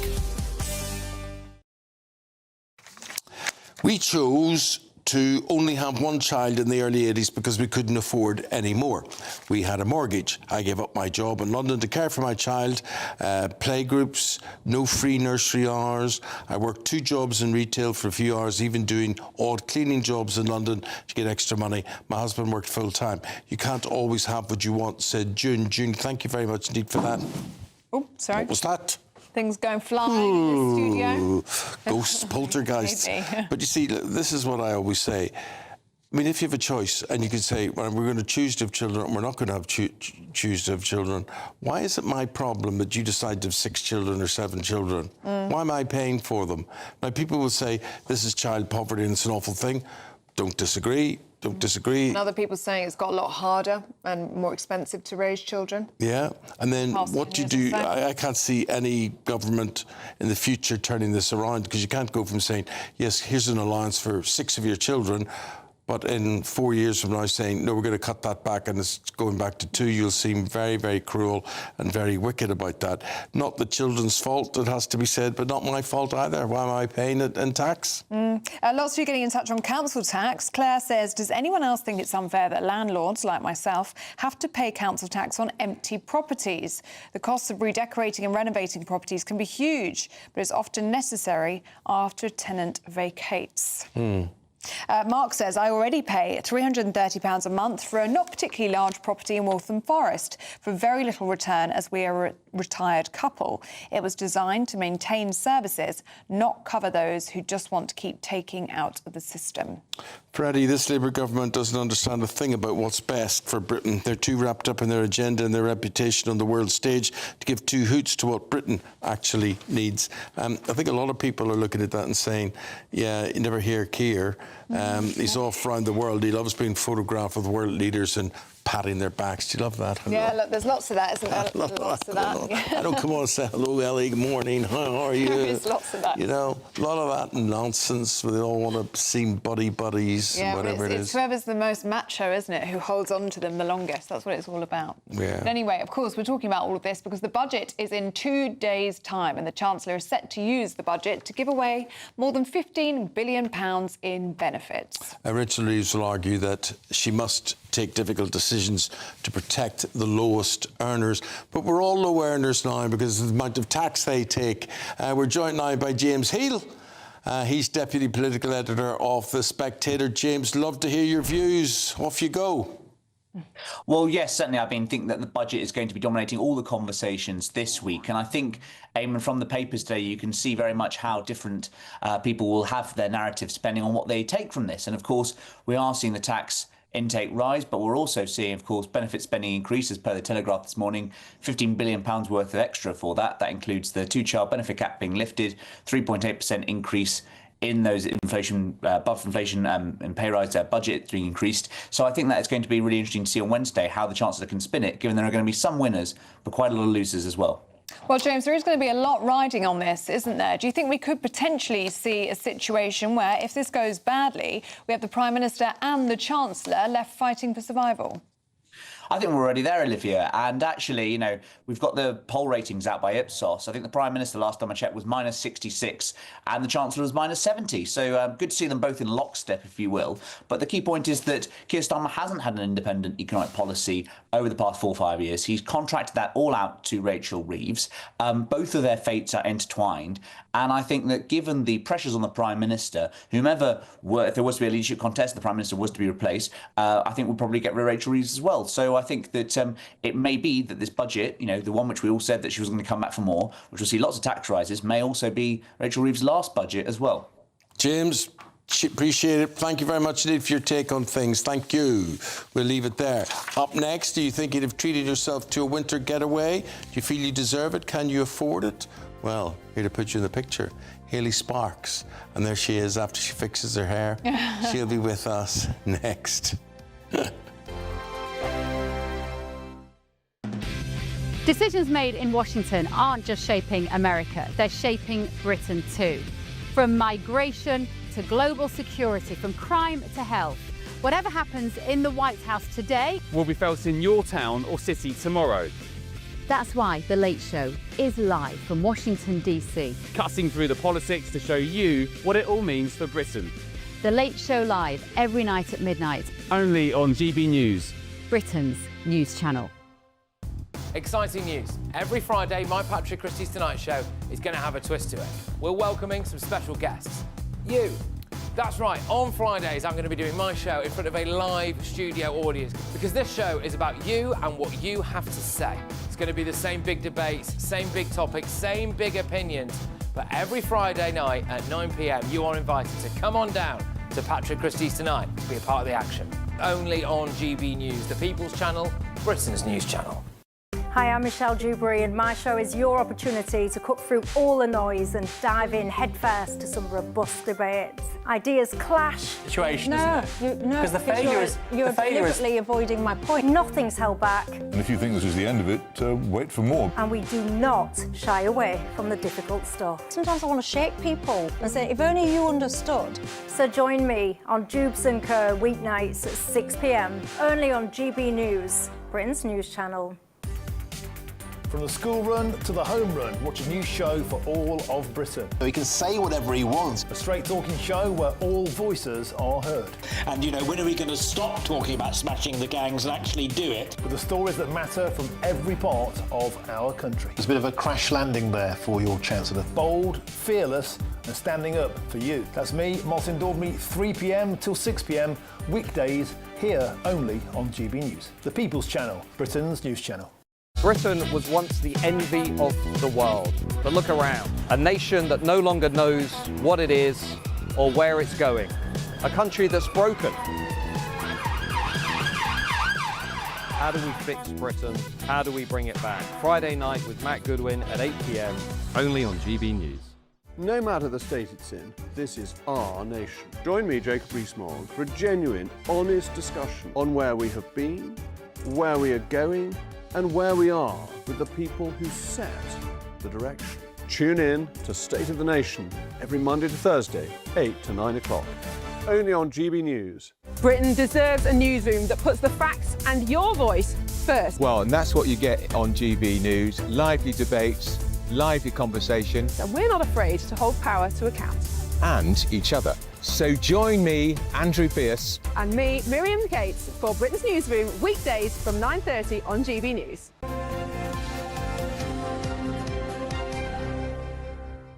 We're sitting talking to Hayley Sparks about Christmas getaways and winter getaways and whatever, and she's here with us in the studio. So we could be talking everything from Christmas markets to winter sun here. Yes, there is just so much. And with Black Friday coming up, it's not just about gadgets anymore. The travel industry gets involved, and I've been told there are going to be some incredible deals. So amazing city breaks for around £99 per person, half-price cruises, long haul. So I would say, you know, if you're looking to travel or a last-minute getaway, then check out the deals on Friday. But my tip would be, do check, because some of them will be non-refundable and you want to make sure you read the T's and C's, but you can grab a bargain. So if you're looking for a winter wonderland to go see the snow, where would you recommend? Well, Lapland. It's got to be Lapland, hasn't it? So popular. Although I would say for Lapland, you will struggle to get anywhere this year, but if it's on your bucket list, a lot of people now booking up to 2 years ahead, but people chasing those Northern Nights as well, so popular with families. And lots of people are going away on Christmas cruises at the moment. I wouldn't have thought about a cruise over Christmas. It's a great one. I agree with Hayley. There's like people who wouldn't have thought about it before. Now they're saying they're leaving the cooking and the cleaning and everything behind. Yeah, that sounds And nice. that's they're going off and do. And the cruise ships really know how to party, how to throw the parties. It's all going to be there. Food provided for you, everything. Full entertainment. It's like being able to have like a dinner in a top London restaurant, watch a West End show every single night on a cruise. Yeah. And it's all included in the price. Great for families, multi-generational trips, sailings out of the UK. So if for whatever reason you don't like flying or mobility issues, things like that, cruises are so popular. And a lot of them going to all the different Christmas markets. So rather than flying to all the different ones, you can just it brings you to them. go on a sailing. I have never been out of Britain for Christmas. Have you gone away at Christmas? Are you No, always I here? haven't actually. Yeah, have you, Hayley? I've been to France over Christmas, Yeah. but just before Christmas, I've also been to the Canary Islands. Oh, wow. And it's Winter sun. Winter sun, that's another great destination. Again, very affordable, very family-friendly. Christmas trees on the beach, things like that, all very different. All the hotels and resorts, although it's sunny and, you know, the temperature's sort of around in the sort of mid-20s at the moment, they do get very festive over there, so you still get that festive feeling. If I was going away, I'd want to go somewhere festive, as you said. I'd want that log fire, I'd want that cabin sort of experience, snow around you outside, everything. Well, don't know about the skiing. I did try skiing once and I staved my thumb quite badly and didn't really like it. And anyway, I'm not going to be in much position to do anything like that now. But is there, do those sort of chateau or log cabin holidays come up? Are they there? Do they feature with what people want to do? Yes, people love a log cabin nowadays. And also we talk about ski on the après ski, but Bulgaria is the most affordable place. I've been skiing in Bulgaria before. It wasn't too bad, you know. It wasn't too bad. The snow, I think I went quite late in the seasons. The snow wasn't great. But really good resorts, really good food, lots of families around. Yeah, it's great. And I think if you're on a budget, maybe think outside the box. Places like Latvia, Poland, Slovakia, Romania, those destinations are becoming more and more popular. I think avoid the crowds, don't necessarily go to the obvious places. If you think outside the box, that's where you can, I think, get more of a authentic experience when you travel and actually save some money as well. And the UK. You can't. The UK as well. Staycation. I love a staycation. Well, Bath is a great destination. It's got all the history, the thermal baths, great Christmas market. You've got Edinburgh. You see, Hayley, I have this idea that the onus is on you, right? With too many trips and holidays abroad now and at home, it's up to you to come up with the idea. Now, it used to be in days of old, you had a travel agent and that's what you used and that was the important thing. And I continue to say that the past is the future. I think people will go back because they give you the ideas and they do all the donkey work. They do. I always say, as my recommendation is, seek out a completely independent personal travel consultant. They work for you completely for free. They have access to all the trade-only deals because 60% of the world's holidays actually aren't online, they're trade only. So you do get the best choice and you've got someone who's an expert who can guide you through. And then if you did have any problems, you've got a UK-based person that can help you if your flights get cancelled or if there's weather issues. You don't have to spend hours on the phone with a call centre on hold. You've got someone looking after you completely for free. So, yeah, definitely have a little look out for the independent travel consultants. And there are bargains to be had, because this is a traditionally very expensive time of year to go away. Yeah. The most expensive time of the year to go away to many places. It is. But you think there are bargains to be found? There are definitely Black Friday. I'd say first thing in the morning if you, either working with a consultant who can look for you or if you're doing it yourself online, because it's in their advantage to try and sell as much stock as they can. Even if you're getting a deal for next year, if you have a little look on Black Friday, or if not, wait till just after Christmas. That's called peaks in the travel industry.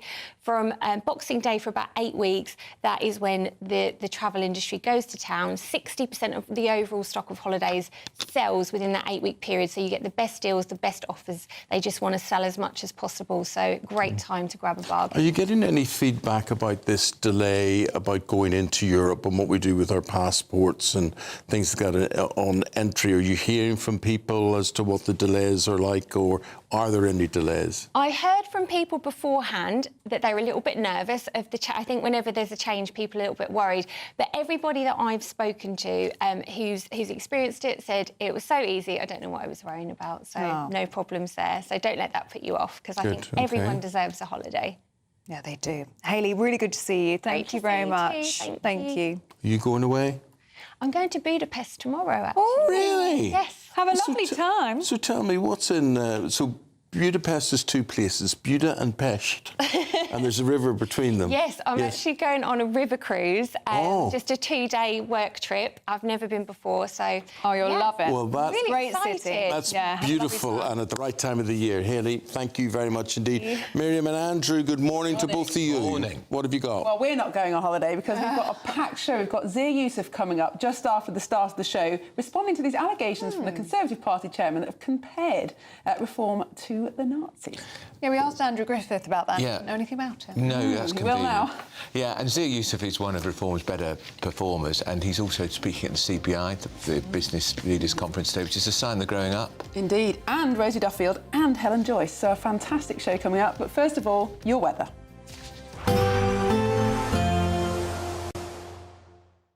Expect warm spells with the odd rude interruption. Box Boilers sponsors the weather on GB News. Good morning and welcome to a GB News weather update from the Met Office. Well, there are showers in the forecast today, sunnier spells developing in the west and more so tomorrow, otherwise still feeling chilly in the winds. So the strongest winds really confined to the southwest of England with gales, but they'll generally start easing. Otherwise, some brighter skies developing, especially across Northern Ireland, Scotland, later into Wales and the southwest of England. But most of the showers really confined to eastern areas, so into eastern Scotland, northeast England. Again, some of these wintry over the hills. Could be some glimmers of sunshine across the southeast, but for most of us, it's a chillier day, especially when exposed to the northerly wind, but feeling a bit more pleasant across Northern Ireland. So as we go through this evening then, temperatures will quickly fall away, especially under the clear skies across western Scotland. Still a focus for showers along the coasts. Across Northern Ireland, a few showers coming down in that northerly wind, and likewise across northern England, perhaps even some of them falling a little bit wintry. Otherwise for England and Wales, it's going to be a mixture of some clear skies, but also some showers, especially focused across Pembrokeshire and then running down into Devon and Cornwall. So as we go overnight into the start of Tuesday morning, actually a lot of those showers across the west do start fading away. It will be turning colder, especially across northern areas where we'll see a touch of frost to start Tuesday morning. Otherwise, still a focus for the showers across eastern areas. So a colder start to Tuesday morning with some icy stretches possible and a frost in places. Otherwise, through Tuesday, most of us should see a largely dry day with more in the way of sunshine. There'll still be a focus for those showers running down along eastern coast, so into northeastern England, and a few showers across the southwest. But through the day, they'll start fading away. So hopefully feeling a little bit more pleasant with lighter winds and more in the way of sunshine on Tuesday.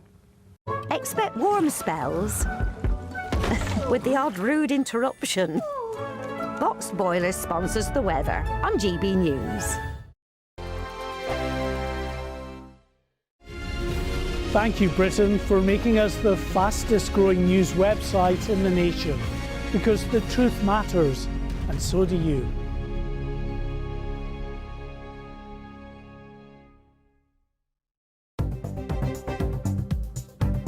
Good morning. This is the latest AI travel news from gbnews.com. Travellers should exercise caution on the A38 northbound in Staffordshire due to congestion causing significant delays, expected to clear by 10:30 a.m. On the M25 clockwise in Surrey, a collision has led to lane closures, with normal traffic anticipated by 11:30 a.m. In Essex, the M11 southbound is delayed from another collision, expected to normalise by 11 South a.m. And on the trains, there is significant disruption on the Elizabeth line between Whitechapel and Stratford in London. For more travel news, go to gbnews.com. This is GB News, Britain's news channel. There's a dark shadow that's begun to loom over the Gloucestershire village of Pilning. This 500,000 square foot warehouse, better known to locals as the Mega Shed, rises more than 20 metres in the sky. Construction of what is officially an industrial distribution hub has been allowed to go ahead due to old planning consent dating back to 1957. The scheme was part of a post-war building initiative allowing developers to build without a full public consultation, leaving residents in the dark. So you can see out of this window here how big the warehouse is and why we've nicknamed it the Mega Shed. Retired policeman Paul Selby is greeted by the warehouse every time he opens his curtains. I don't think you need to be a magician to work out that they've not taken